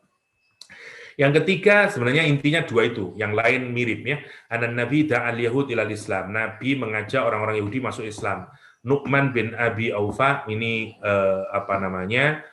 berkata, halumma nuhakimu bika ilal ahbar. Kata dia, Nabi mengajak orang Islam, terus ada tokoh orang Yahudi menyatakan, Muhammad, ayo, kalau kamu mau ngajak Islam, kita minta penjelasan hukumnya kepada ulama kita. Kata Rasulullah SAW, bal ila kitabillah. Kenapa kamu tidak ke kitab Allah? Ya. Faqala bal ila lahbar. Tidak, kita harus ke ulamanya. Fanazalat hadil ayah. Hadil ayah. Ya. Ini yang membedakan antara orang Yahudi dengan orang Islam. Ya. Untuk yang seperti saya jelaskan tadi, mereka tidak punya akses kepada Taurat. Sementara kita umat Islam, kita punya akses. Ini bukan berarti gini maknanya ya. Berarti kita tidak memerlukan ulama. Bukan itu poinnya. Poinnya adalah bagaimana Yahudi itu, ini yang menarik ya, bahkan orang Yahudi itu sampai para ulamanya itu memiliki, kalau kita sekarang seperti seperti divinity, seperti sifat keilahiaan. Jadi ahbar Yahud itu bisa membuat hukum karena kedekatannya dengan so-called Tuhan mereka ya. Jadi mereka tidak perlu tahu dalilnya apa, surat apa, pokoknya ahbarnya berkata A, itu sudah seperti kitab suci. Nah, ini juga penyakit. Ya. Nah, kalau di Islam, kesarjanaan kita, meskipun kita menyatakan menurut Imam Syafi'i, menurut Imam Malik, menurut Imam Ahmad bin Hanbal, menurut gini, kita tidak menuhankan dan menganggap pikiran-pikiran Imam Syafi'i, Ahmad bin Hanbal, itu pikiran sendiri. Enggak. Dalam Islam setiap kalau disuruh merujuk, misalnya Imam Syafi'i menyatakan tidak boleh, ya itu pendapatnya Imam Syafi'i dari mana? Kalau Anda merujuk kepada al-um, nanti akan kelihatan, oh ini titik berangkatnya dari ayat ini, hadisnya ini, begitu. Ya, seperti kalau kita belajar fikih muqaran. Ya, jadi pendapat para ulama di dalam Islam itu bukan pendapat pribadi, tapi pendapat yang berdasarkan Quran dan hadis. Sementara dalam tradisi Yahudi, itu begitu ulamanya begitu ditinggikan, mereka bahkan ulamanya melakukan tindakan yang sudah amat sangat parah. Satu, merubah isinya kitab Taurat, ya, yang disebut dengan tahrif. Yang kedua, sampai mereka meninggikan pendapat mereka sendiri, sehingga pendapat mereka sendiri itu sejajar dengan Taurat itu sendiri. Itu maksudnya. Karena itu Nabi tidak mau. Nabi menyatakan, kalau kamu memang mau, mari kita hukumi dengan kitab Taurat. Ya, warrabi. Annaha nazalat fi jama'atin minal yahud da'ahumun nabi. Ini ayat ini turun kepada sekelompok orang Yahudi yang Nabi ajak mereka untuk masuk Islam. Mereka berkata, nahnu ahaqqu bil huda minka. Kami lebih berhak untuk mendapatkan tentang hidayah ini daripada kamu Muhammad. Wa ma arsalallahu nabiyyan illa min bani Israil. Dan Allah tidak menurunkan nabi kecuali dari Bani Israel. Qala fa akhrajut Taurat. Kata dia, maka keluarkanlah Taurat kalian. Fa inni maktubun fiha anni nabiyun. Kata dia, oke, kalau you menyatakan bahwa tidak ada nabi itu hanya dari kalangan Bani Israel, kata Nabi Muhammad, keluarkan kitab Tauratmu. Aku ini, wah Muhammad ya, aku ini tertulis dalam kitabmu. Wah, ini kalau tidak punya kepedean tingkat, kalau tidak tahu kitab Taurat dan tidak pede, ya ternyata dibuka tidak ada, pada blunder ini. Ya. Ini untuk nunjukin apa? Benar-benar Nabi Muhammad itu sesungguhnya ada di dalam Taurat. Ya, namanya, karakternya, ya, Masya Allah ya. Ini sayangnya kita jarang di kalangan umat Islam yang ahli tentang Taurat ya. Mungkin kalau ada yang mengkaji itu, kalau ahli Bible banyak, tapi yang untuk menguasai Taurat dalam bahasa Ibrani tidak banyak memang. Ya. Sebenarnya menarik juga mungkin, sehingga kita bisa menunjukkan apa yang dimaui Al-Quran dengan Taurat itu setidaknya, meskipun kita sepakati detik hari ini sudah tidak ada Taurat dalam pengertian sebagaimana yang diturunkan kepada Nabi Musa, tapi tetap ada kebenaran-kebenaran di dalam kitab Taurat yang masih eksis di detik hari ini. Fa'abau, mereka menolak, fanazalat hadil ayah, maka turunlah ayat ini.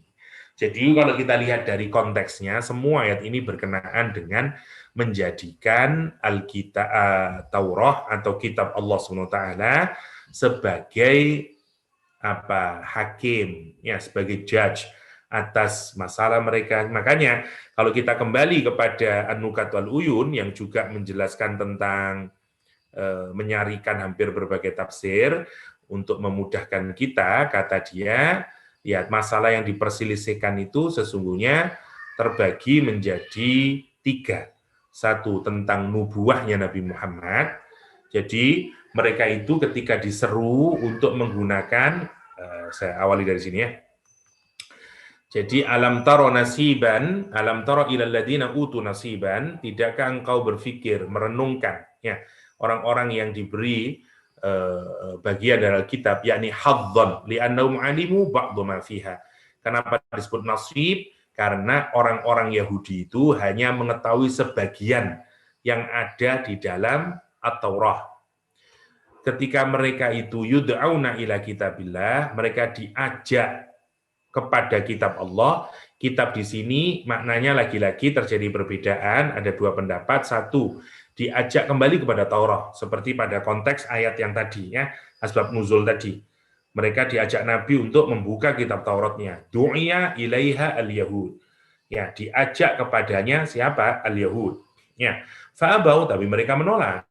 Ya. Ini pendapat yang pertama. Yang kedua, yang dimaksud dengan kitabullah di ayat ini adalah Al-Qur'an. Adalah Al-Qur'an. Jadi Nabi mengajak mereka untuk mengimani Al-Qur'an. Kenapa? Sebenarnya tetap sama, tetap Taurat juga. Kenapa? Karena di Taurat itu dijelaskan bahwa akan ada nabi terakhir yang turun, namanya Ahmad, namanya Muhammad. Maka konklusinya adalah mestinya you terima Muhammad, dan sebagai bukti bahwa kamu menerima Muhammad, kamu menerima Al-Quran. Karena itu ayolah, ya, diajak mereka untuk mengimani Al-Quran. Jadi sebenarnya 2 pendapat ini bisa kita satukan, tidak ada salahnya. Jadi ngajak ke Taurat atau ngajak ke Al-Quran sebenarnya secara substansi sama. Mengajak kepada Quran itu maksudnya mengajak kepada apa yang ada di dalam Taurat tentang kebenaran Nabi Muhammad, Nabi terakhir, yaitu juga yang membawa Al-Quran. Li'anna ma fihi muwafiqun lima fit Taurah min usuliddin. Karena apa yang ada di dalam Al-Quranul Karim muwafiq, karena mencocoki lima fit Taurah dengan apa yang ada di dalam Taurah. Dari masalah apa? Usuliddin, dari pokok-pokok agama. Ya, oke. Untuk apa mereka itu, kalau dalam asbab nuzul tadi, masalahnya kan satu, untuk hukum perzinaan. Yang kedua, tentang nubuah Nabi Muhammad, karena satu klaim tadi tidak ada Nabi dari Bani Israel. Ya, yang ketiga, ajakan Nabi untuk kepada Islam. Kalau tadi dari asbab nuzul. Dari sini, Imam Mawardi dalam tafsir An-Nukat wal Uyun justru hanya mengambil dua, satu nubuah, dua amru Ibrahim, ya, Nabi Ibrahim an-nadinuhu Islam, seperti yang tadi yang pertama ya. Yang ketiga adalah haddun minal hudud. Jadi ini menarik. Inilah menariknya kalau kita membaca jenis tafsir yang merangkum berbagai tafsir kemudian disatukan, seperti model punyanya Ibnul Jauzi atau punyanya Imam Mawardi yang lebih dahulu ya, tafsir An-Nukat wal Uyun. Jadi meskipun kita tidak baca, katakanlah, ini untungnya saya sertakan juga seluruh asbab nuzulnya, tapi kalau kita tidak baca asbab nuzulnya, dengan ini saja sebenarnya sudah terbantu kita. Ya. Jadi mereka itu berhukum mau disuruh apa, diajak kepada kitab Allah, agar menyelesaikan masalah apa? Oh, ada 3 masalah. Nubuah Nabi, apakah Nabi Ibrahim itu Islam atau enggak, Yahudi atau Muslim. Yang ketiga tentang hukuman hudud, yaitu tentang perzinaan tadi. Ya. Apa akibatnya? Begitu mereka diajak oleh Rasulullah SAW menggunakan Taurat atau menggunakan Al-Quranul Karim, ya, sebagai hakim, sebagai justifikasi, sebagai penentu, ya. Kalau kita terima semuanya tentang nubuah, perkara Nabi Ibrahim, mereka summa yatawalla. Kemudian apa yang terjadi, mereka tawalla, mereka berpaling, al-i'rad, ya, yatawalla fariqum minhum, ya. Al-fariq al-mutawalli hum zu'ama Yahud Bani Qainuqa. Kata Ibnu Abbas, yang berpaling itu fariqum minhum, itu kelompok dari kalangan orang Yahudi.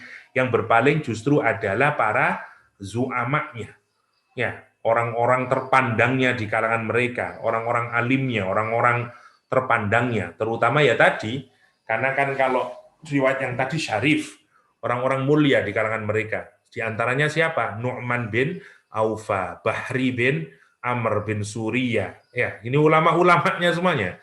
Tawallau anhu fi haddiz zina.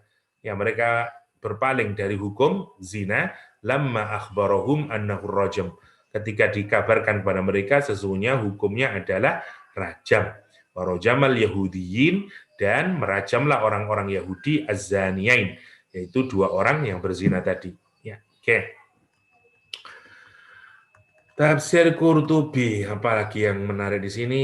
Ini sama tadi dengan yang sudah saya baca tentang asbab nuzulnya.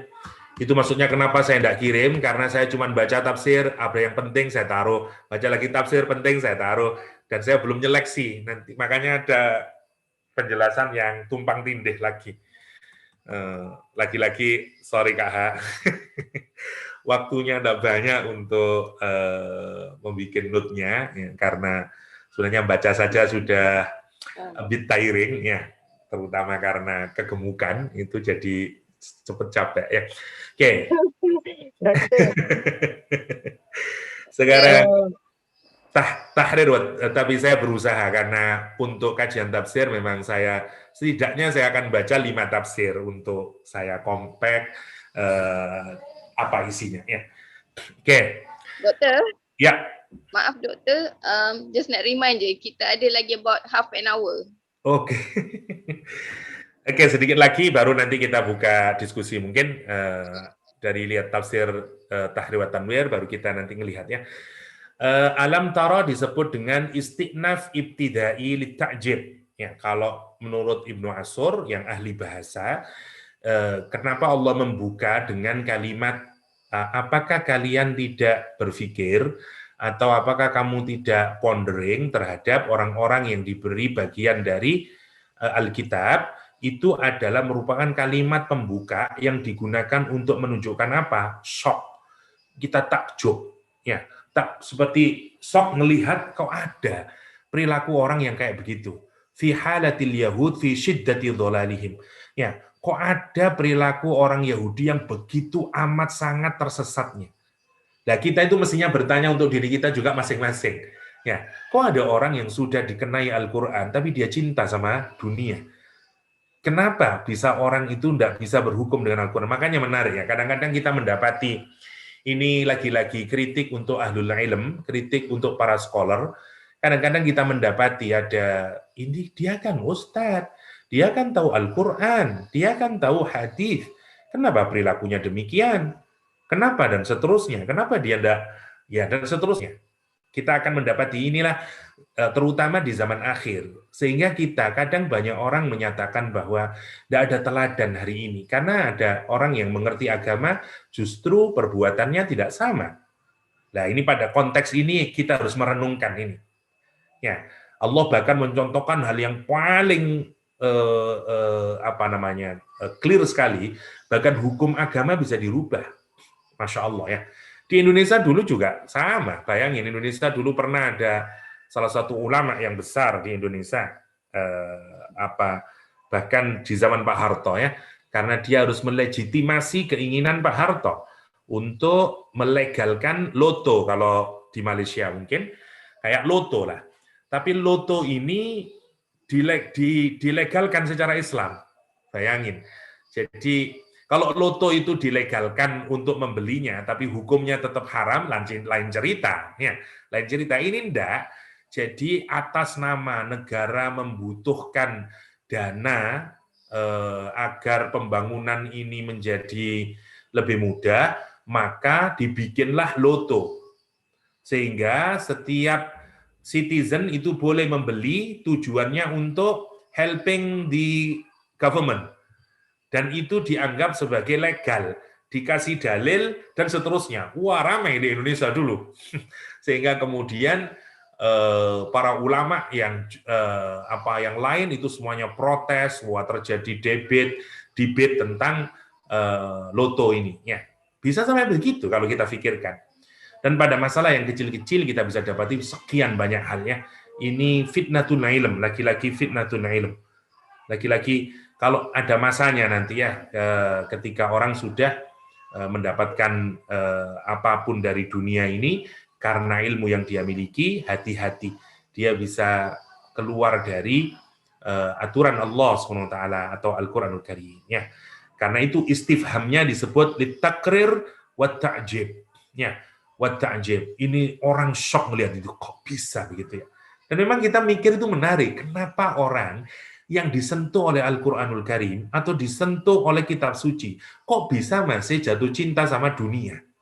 Ini kan menarik, ibaratnya begini, KH punya, katakanlah KH punya, itu apa merek yang mahal, katakanlah Mercedes-Benz atau BMW, the latest, apalah, kenapa kok masih kepikir Proton? Kira-kira begitu. Come on. You have two BMW in your garage, katakanlah. Kenapa kok masih mau Proton yang sudah keluaran 1980, katakanlah. Come on, kira-kira begitulah. Ini kan shocking banget kalau kita melihat. Orang dikasih nasiban, dikasih portion of Alkitab, kenapa dia kok malah ingat dunia? Karena itu kalimatnya dianggap dengan alam tara. Kalau kita menarik pengantar yang diberikan oleh Ibnu Ashur ketika mengungkapkan kalimat alam tara. Agar orang itu tertarik dengan bagaimana nanti yang digambarkan di Al-Quran. Alam tara ilal ladzi, sebagaimana misalnya Al-Quran menggunakan kalimat untuk kisah Nabi Ibrahim ya. Alam tara ilal ladzi hajja Ibrahim fi rabbih. Ya, ketika Namrud mendebat Nabi Ibrahim, berhujjah, ingin mengalahkan Nabi Ibrahim. Quran juga menggunakan kalimat alam tara. Ya, oke. Ada lagi yang penting sebenarnya, oke. Saya ngelihat yang penting sajalah. Kalau sudah ada tanda merah-merahnya itu berarti sebenarnya sudah selesai. Ini belum ada merah-merahnya. Oke, lianna istilah kitab-kitab dimaksud Taurah.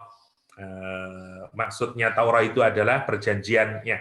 Secara bahasa Taurah artinya al-ahdu atau perjanjian, wa huwa adh-dhahir.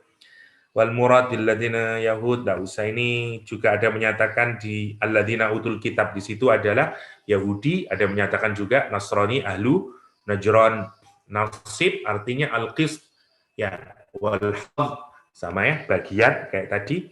Ulaika lahum nasibun wa tankiru nasiban di naw'iyah, enggak usah. Walaysa li ta'dzim.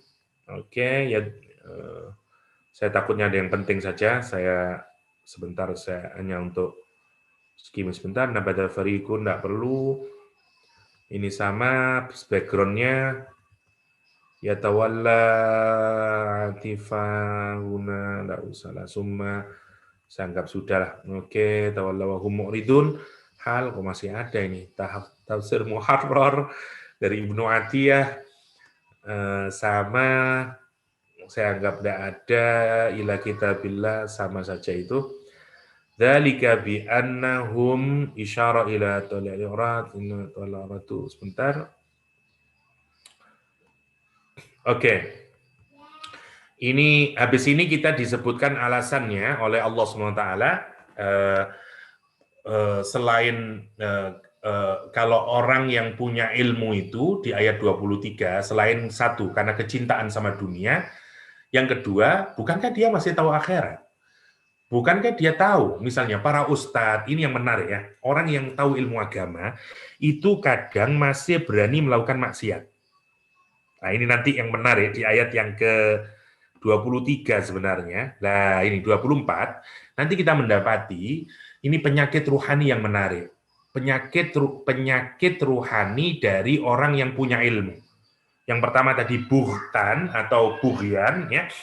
Yang kedua nanti orang ini tetap bisa melakukan perbuatan maksiat, tetapi rasionalisasinya atau justifikasinya itu berbeda dengan orang yang tidak punya ilmu.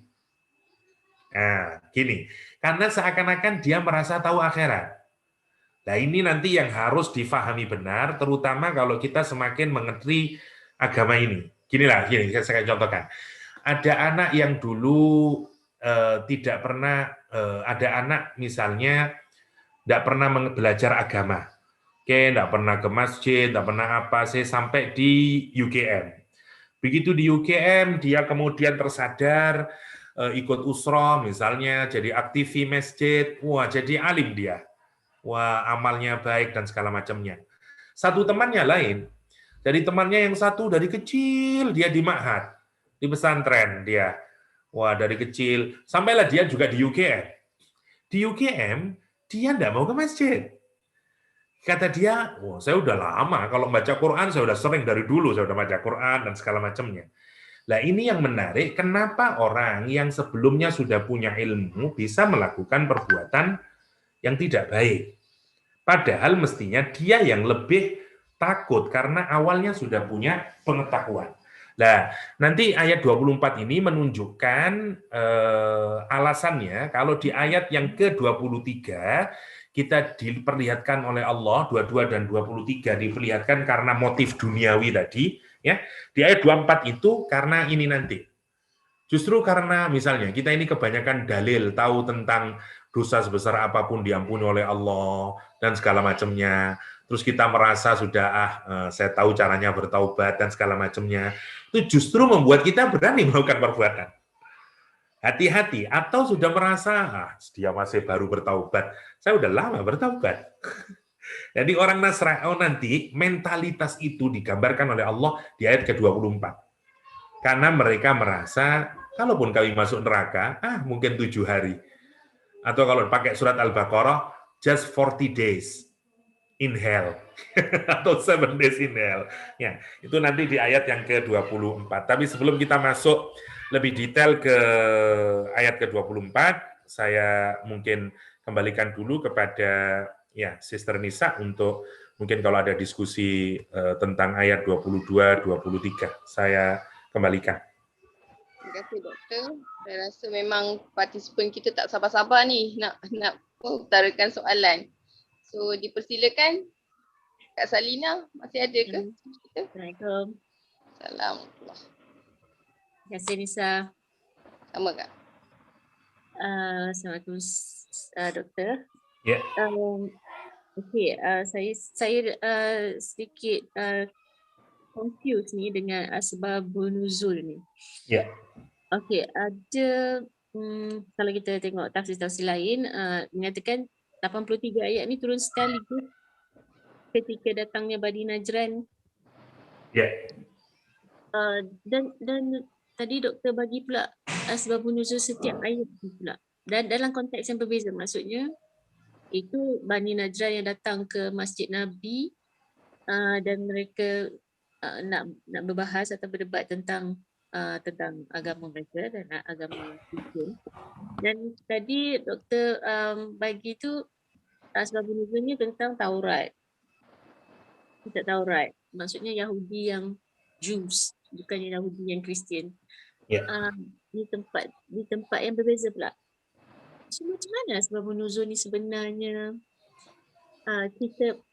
bagaimana kita nak berpegang dengan asbabun nuzulnya kalau macam penurunan ayat tu mestilah berdasarkan satu-satu peristiwa.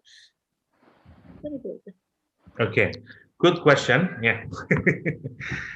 Terima kasih Puan Salina. Yang pertama, memang asbabun nuzul itu kita terima berdasarkan riwayat-riwayat yang kualitas riwayatnya itu bisa berbeda-beda. Ya. Karena itu, kalau kita merujuk kepada kitab-kitab asbabun nuzul yang sudah dikompil, ya itu nanti akan sangat baik kalau kita juga melihat tahqiqnya atau mana yang lebih dikuatkan oleh para ulama dari berbagai asbabun nuzul itu. Oke, itu yang pertama dulu yang harus dipahami. Tetap, jadi memang akan ada sekian perbedaan asbab nuzul, begini gitu. Nah, bagaimana kita memilihnya? Satu, pendekatannya bisa berbagai macam. Satu, kita melihat dari mana riwayat yang paling kuat. Tinggal misalnya kita dapatin ada beberapa riwayat, mana riwayat yang paling kuat, kita ambil itu sebagai pegangan. Yang lain neglected, buang saja udah. Itu cara yang pertama. Oke. Yang kedua, ada kesepakatan memang, atau bukan kesepakatan lah, tapi ini merupakan cara kita menggunakan sejarah dengan hadis itu berbeda. Ya, penggunaannya. Kalau kita mengkaji sejarah, misalnya kita mencari belajar sejarah tentang Perang Badar, sejarah tentang Uhud, itu para ulama sepakat kita tidak menerapkan secara rigid sebagaimana kita sedang mengkaji hadis. Misalnya, karena nanti yang ini berkenaan dengan akidah dan segala macamnya. Karena kalau untuk hadis misalnya, detail sekali kita ini pada tahap ini harus sahih, harus begini kriterianya. Tapi kalau orang menulis kitab sejarah dan segala macamnya, memang lebih ringan lah dalam menerima riwayat. Tentu saja sekali lagi ya, pemilihan riwayat yang paling kuat dan itu akan jauh lebih meyakinkan buat kita dan paling baik. Kan itu misalnya kalau Puan misalnya membaca kitab sejarah saja akan terjadi perbedaan. Ibnu Asir begini, Ibnu Hisham begini. Nah, model yang ditulis dengan cara pendekatan ngambil riwayat yang paling baik, yaitu kitab-kitab belakangan. Misalnya sejarah berdasarkan riwayat yang paling sahih. Atau modelnya punyanya Rohiqul Mahtum, Saifuddin Al-Mubarakfuri misalnya. Itu sudah mereka menerapkan pengecekan itu. Saya ingin melihat kenapa kok kita tidak sedetail dengan hadis. Karena memang ini meriwayatkan tentang konteks. Dan kadang-kadang konteks itu berkait kelindahan satu sama lain. Gitu. Sehingga boleh jadi yang ini dilaporkan, misalnya kan kejadian itu ada koneksinya dengan yang lain, gitu maksud saya. Ya. Meskipun ketika meriwayatkan dia mencuplik satu sisi, begitu berbeda dengan hadis yang sifatnya memang apa namanya? Jadi Gini maksud saya. Begitu turun ayat Al-Quran ini, itu kejadian misalnya kejadiannya di Makkah. Tapi mungkin juga ada bagaimana konteks di Makkah saat itu, bagaimana konteks. Jadi ada yang disebut dengan asbab nuzul itu bisa dari dua ya. Bisa yang secara spesifik, maksudnya yang memang konteks di situ lahir, di situ turun, Nabi bersama Nabi di situ. Ada konteks yang lebih luas, namanya konteks sosiologis. Nah, saya tetap menggunakan berbagai model itu untuk membaca sebagai konteks sosiologis, sehingga kita bisa melihat kira-kira suasananya kayak apa sebagai gambaran. Nah, itu yang berikutnya. Nah, terus bagaimana kita mendamaikan antara beberapa riwayat yang nampak bertentangan seperti pertanyaan Puan Salina. Misalnya di awal kita mengkaji Ali Imran, ada riwayat yang menuturkan bahwa ayat ini berkenaan dengan Nasrani Ahlu Najran yang datang ke Madinah, dan sebagian riwayat memang menuturkan sampai ayat ke-83. Tapi sekali lagi, riwayat yang sampai kepada kita tentang berapa banyak surah itu juga berbeda. Dia menyatakan 83, saya lupa sudah. Ada 3 seingat saya riwayatnya. Oke.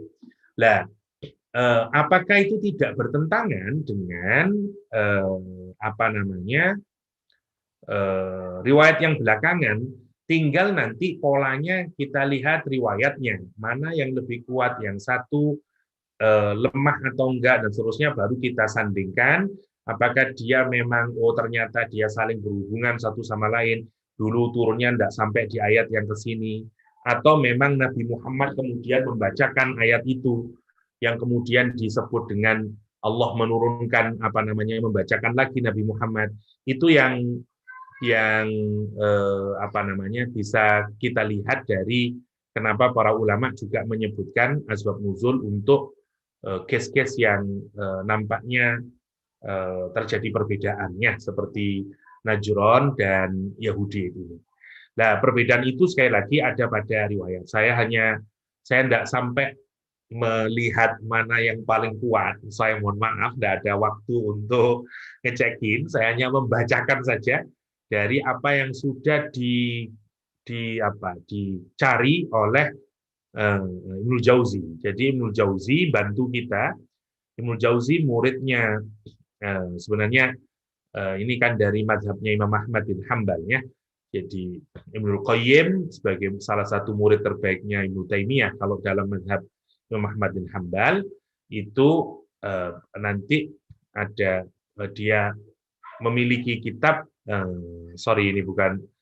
kemudian dia mengumpulkan gaya kitab tafsirnya itu dari berbagai riwayat tentang satu surah tersebut, tapi bil maksur, untuk dikompang.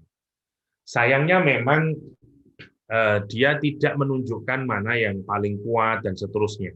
Tapi karena saya taslim pasti yang dimunculkan itu masih bisa kita pakai, ya karena pendekatan sejarah memang susah mana yang paling valid untuk menunjukkan, kita enggak, karena ini dituturkan oleh para sahabat tentang rekaman dia untuk melihat sejarah.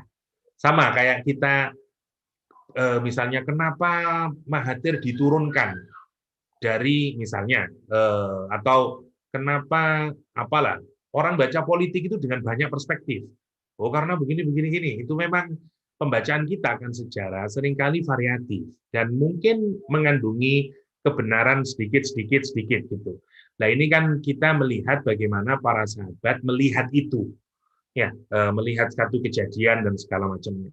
Jadi boleh jadi memang terjadi secara bersamaan dan wallahu a'lam. Tapi sekali lagi penentu yang paling baik tentu saja adalah kalau mau lebih aman cari riwayat yang paling kuat, dan untuk itu saya masih belum sempat untuk menilai mana yang paling kuat ya. Demikian mungkin. Terima kasih doktor. Ada sebarang soalan lain ke kawan-kawan? Ada ramai bersama dengan kita hari ini. Mak Ha. Maaf doktor kalau saya Saya masih nak bercakap pasal tu tadi. Oke.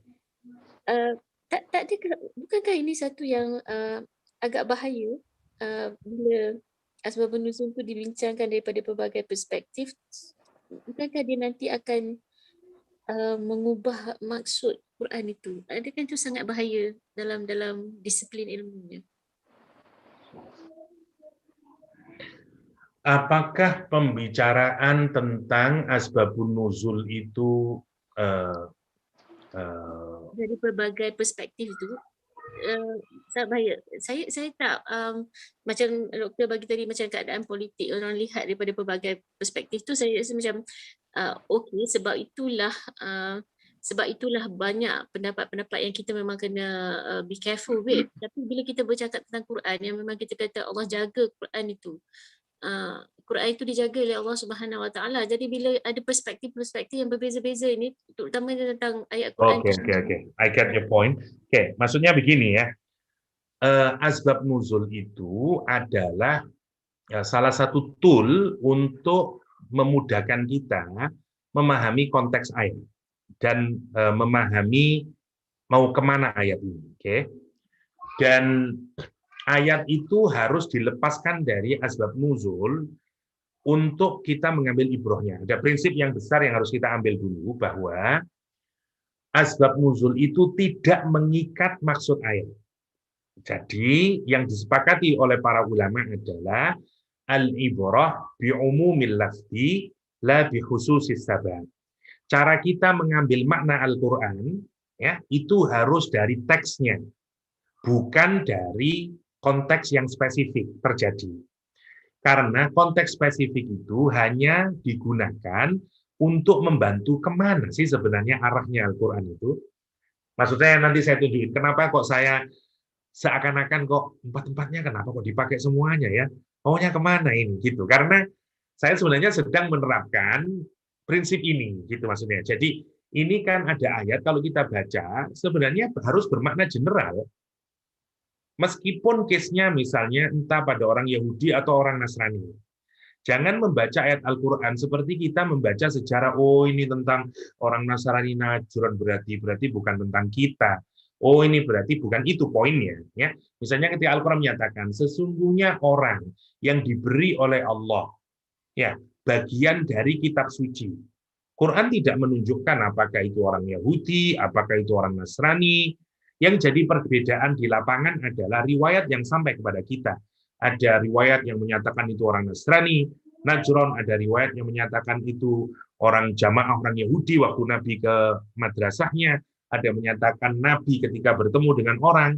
Lah, semua gambaran sosiologis ini akan membantu kita memahami, oh, kira-kira ini yang dibicarakan oleh Al-Quran tentang komunitas ini. Gitu maksud saya. Jadi, memang menurut saya tentu saja tetap ada bahayanya, terutama kalau riwayat itu memang sama sekali tidak punya nilai kebenarannya. Ya. Tapi kalau masih sepanjang punya nilai kebenaran, menurut saya juga akan membantu kita memahaminya. Karena kalau kita menafsirkan nanti, oh ini ayat ini nanti berlaku pada siapapun, orang yang diberikan Allah oleh kitabnya. Bisa itu kepada orang Nasrani, bisa itu kepada Yahudi, harus begitu ngartikannya. Karena ayat Al-Quran itu bersifat general dan ia applicable untuk siapapun saja sampai yaumul qiyamah. Karena itu membaca asbab nuzul itu jangan menjadi pengikat makna, tapi dia menjadi cara kita untuk memudahkan memaknai itu. Itu maksudnya. Kalau kita meletakkan itu, maka akan tidak terlalu, tetap saja kita tetap harus hati-hati. Maksud saya, tidak terlalu risky sebagaimana yang Puan Salina khawatirkan misalnya kita lanjutin misalnya gini ya, ayat ini bicara tentang siapa yang diberikan portion dalam kitab suci ya, dan kemudian ketika yud'auna ila kitabillah, ketika dia diminta untuk berhukum dengan kitab suci tersebut, itu saja berbeda lagi para ahli tafsir. Apakah berhukum dengan porsi yang diberikan atau berhukum dengan Al-Qur'anul Karim. Dan dua-duanya bisa benar sepanjang ada riwayat yang mendukungnya. Jadi memang Quran itu bisa multi-wujuh. Ya, jadi dia bisa multi-phases, maksudnya you punya knowledge, dan kemudian ketika kamu diminta untuk berhukum dengan pengetahuan yang kamu miliki dari kitab suci, misalnya. Atau kalau dirujukkan kepada orang Nasrani, maksudnya, you tahu kalau kamu diminta berhukum dengan kitab Nasrani sendiri yang asli, bisa begitu. Dan semuanya bisa benar. Itu maksudnya. Jadi itulah menariknya tafsir menurut saya, karena memang dia memungkinkan untuk melahirkan beberapa pemaknaan. Gitu. Kenapa? Karena dia disupport oleh berbagai data yang memang kadang-kadang tidak sampai pada semuanya misalnya memiliki nilai sama misalnya datanya. Itu yang menjadikan kenapa tafsir itu tidak pernah tunggal gitu maksudnya. Para ulama bisa berbeda-beda di dalam memberikan pemaknaan. Tetapi tidak sampai kemudian wah ini bahaya kemudian makna Qur'annya enggak.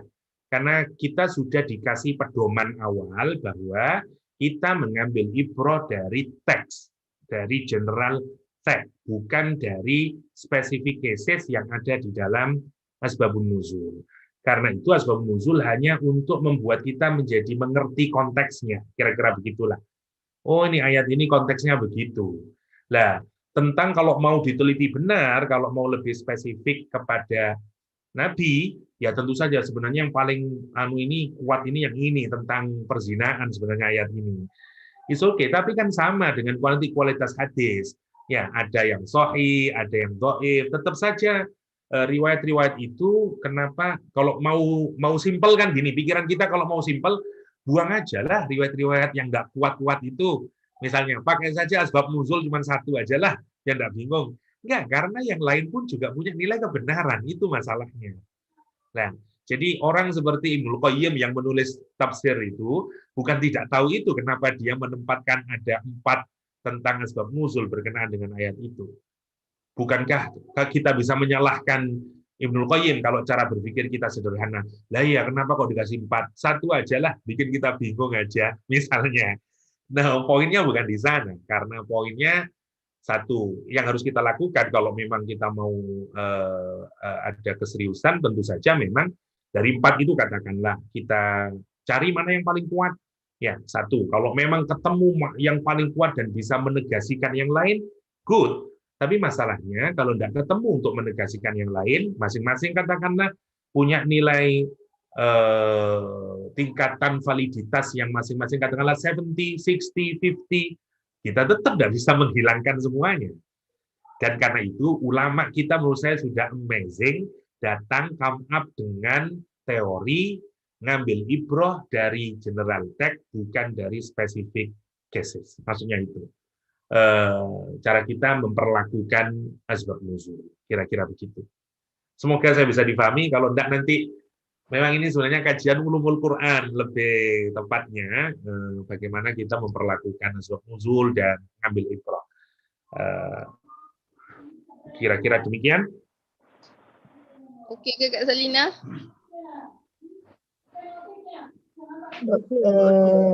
Okey, kena belajar lagi tapi okeylah untuk hari ini okey. Dan sebahagian kitab sebelum ni saya memahami ayat ini seperti sebahagian kitab. Kenapa mereka dikatakan bahagian kitab tu saja sebab saya fikir kitab itu tidak lengkap. Kitab yang lengkap itu datangnya dengan nabi yang terakhir. Jadi sebab itulah disebut bahagian kitab. Adakah fahaman saya itu salah, Doktor? Saya tidak dengar, mohon maaf. Bisa diulang Puan Salina? Itu perkataan bahagian kitab. Mereka yang diberi sebahagian daripada kitab. Iya.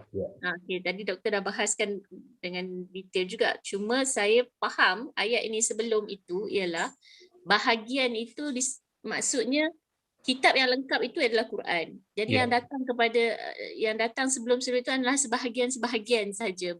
Adakah itu pahaman yang betul? Ya. Nasib minal kitab sebagaimana tadi yang dipilih maknanya oleh Al-Mawardi kalau saya tidak keliru tadi adalah karena mereka memahami sebagian yang ada di dalam kitab Taurat.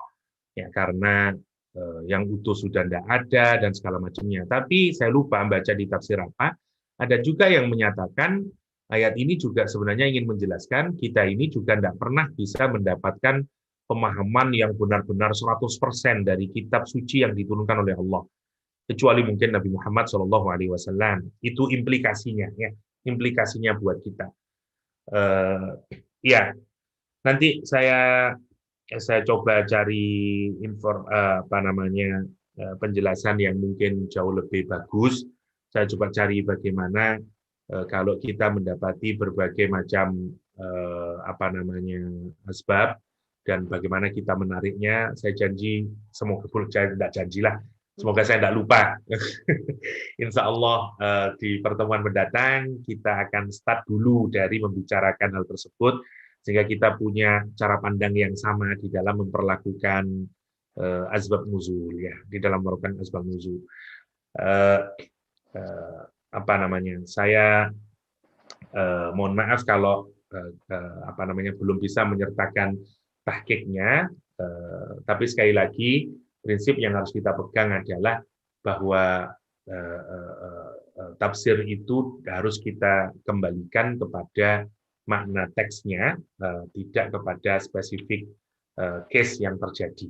Ya, karena spesifik case itu hanyalah membantu kita untuk memaknai ayat tersebut. Tentu saja ada yang clear untuk orang Yahudi, sebagaimana ayat-ayat Al-Quran yang lain. Sebagaimana Alkitab tadi diperselisihkan oleh para ulama, ada yang dirujukkan ke Najron, ada yang dirujukkan kepada orang-orang Yahudi. Bahkan Yahudinya sendiri pun diperselisihkan lagi. Ada jama'atun minal Yahud dan seterusnya dan seterusnya. Ya. Wallahu a'lam. Itulah cabaran untuk kita semua, doktor. Ya. Oke Kak, sudah jam 9. I have another class.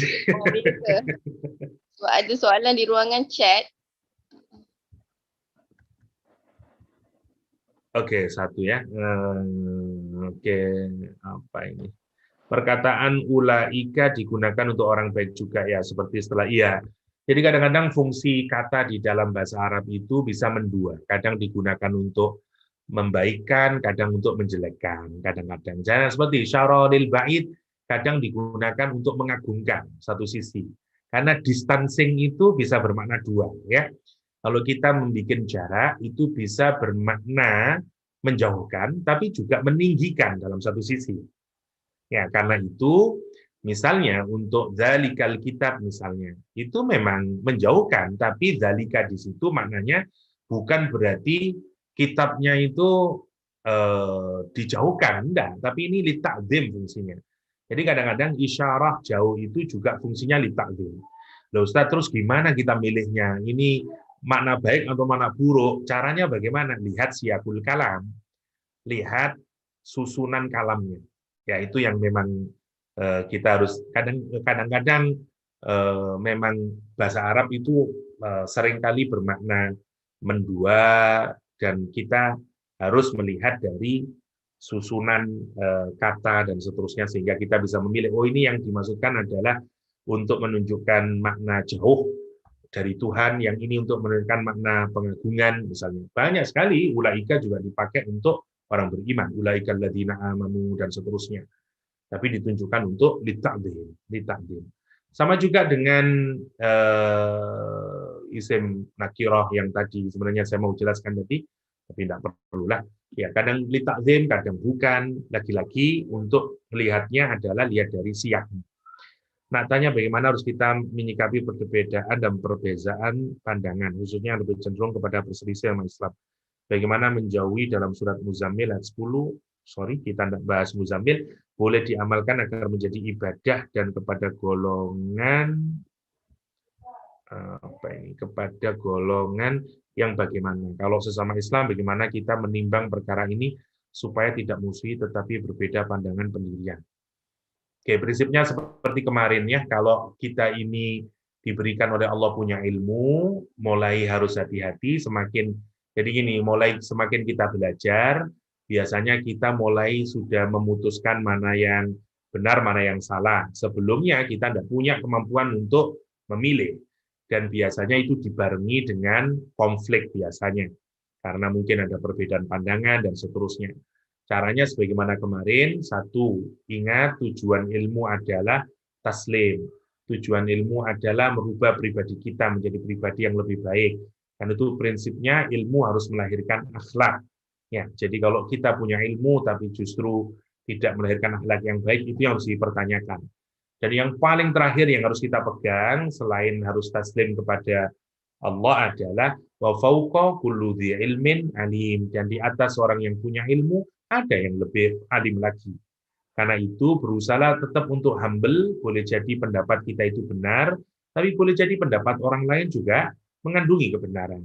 Dan itu jangan cepat-cepat menyalahkan, karena boleh jadi orang lain juga punya argumentasi yang kita saja yang kurang belajarnya. Ya, jadi itu yang akan membuat kita tidak mudah untuk cepat-cepat menyalahkan orang lain yang memiliki pandangan yang boleh jadi berbeda dengan kita. Ya, ilmu Allah itu, ilmu Islam ini luas sekali kalau kita pikirkan. Ya, kita merasa dulu kalau kita belum belajar agama itu, seakan-akan kita bisa menjadi ahli agama hanya bisa belajar 5 tahun, 10 tahun. Percayalah, kalau kita ke universitas agama katakanlah, untuk menjadi, saya ambil contoh misalnya, untuk jadi ahli fikih saja, itu tidak bisa kita.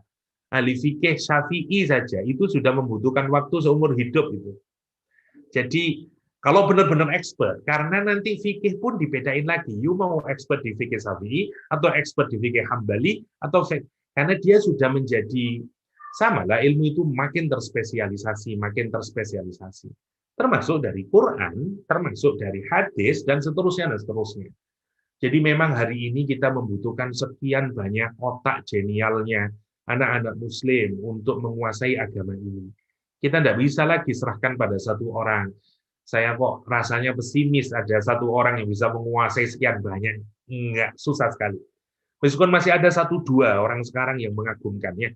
Ada satu profesor hari ini yang masih hidup di Al-Azhar misalnya, sangat mengagumkan. Dia hafal kutubut tis'ah, dan dia bikin ada tradisi di kalangan ulama Islam dahulu itu, dia itu kalau ilmu pengetahuan cabang ilmu pengetahuan tertentu dalam Islam itu, dia bikin bait-baitnya. Dan dia ini bikin bait hampir dari seluruh cabang ilmu pengetahuan Islam. Misalnya kayak di lughah dia bikin 1000 bait, di ushul fikih dia bikin 1000 bait untuk menunjukkan keluasan ilmunya. Sampai orang terkagum-kagum, kok ya ada orang yang mestinya hidup di zaman pertengahan, hidup zaman hari ini gitu. Karena hari ini ilmu kita ini sangat spesifik. Yang ahli Quran belum tentu dia juga ahli hadis hari ini. Yang ahli hadis boleh jadi dia tidak bisa, tidak jago di ahli Quran dan seterusnya dan seterusnya. Jadi sangat spesifik, karena itu kita harus humble. Kadang-kadang hasil kesimpulan yang dihasilkan oleh masing-masing orang yang pelajari agama bisa jadi berbeda.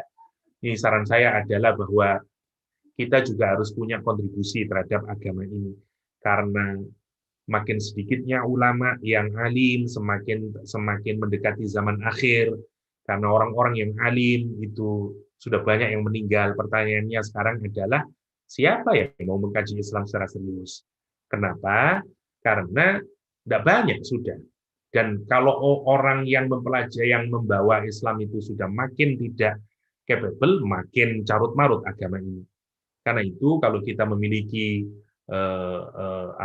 beberapa anak dan seterusnya, haruslah ada di antara anak kita itu yang misalnya punya bakat di bidang keagamaan, biarlah dia akan fokus di dalam keagamaan, misalnya yang hadis atau yang tafsir atau yang fikih dan seterusnya. Karena kalau tidak kita, siapa yang mikirin agama ini? Ya, tahun sekarang anaknya ustadz sudah, anaknya tidak ada yang mikirin agama, misalnya. Jadi itu yang harus kita pikirkan juga berkenaan dengan masa depan Islam. Boleh jadi saya tidak punya kontribusi apa-apa terhadap Islam, tapi saya ingin melalui anak-anak saya, mungkin nanti ada anak saya yang serius mengkaji Islam misalnya dan seterusnya. Saya kira itu ya. Mohon maaf saya tidak bisa menjelaskan secara mendetail, terutama untuk Puan Salina. Saya berjanji kita akan bahas lagi untuk menyamankan cara kita mengkaji asbab nuzul dan yang lain. Saya insya Allah di pertemuan mendatang. Demikian mungkin Sister Nisha, mohon maaf, I have class in university. Saya harus ngajar nanti at 9:30 sebenarnya. Oke, sampai ketemu lagi. Kak Ha, mohon maaf. Itu saja yang bisa saya sharingkan. Nanti note-nya saya kirimkan. Hadanallah ya majma'in. Wassalamualaikum warahmatullahi wabarakatuh.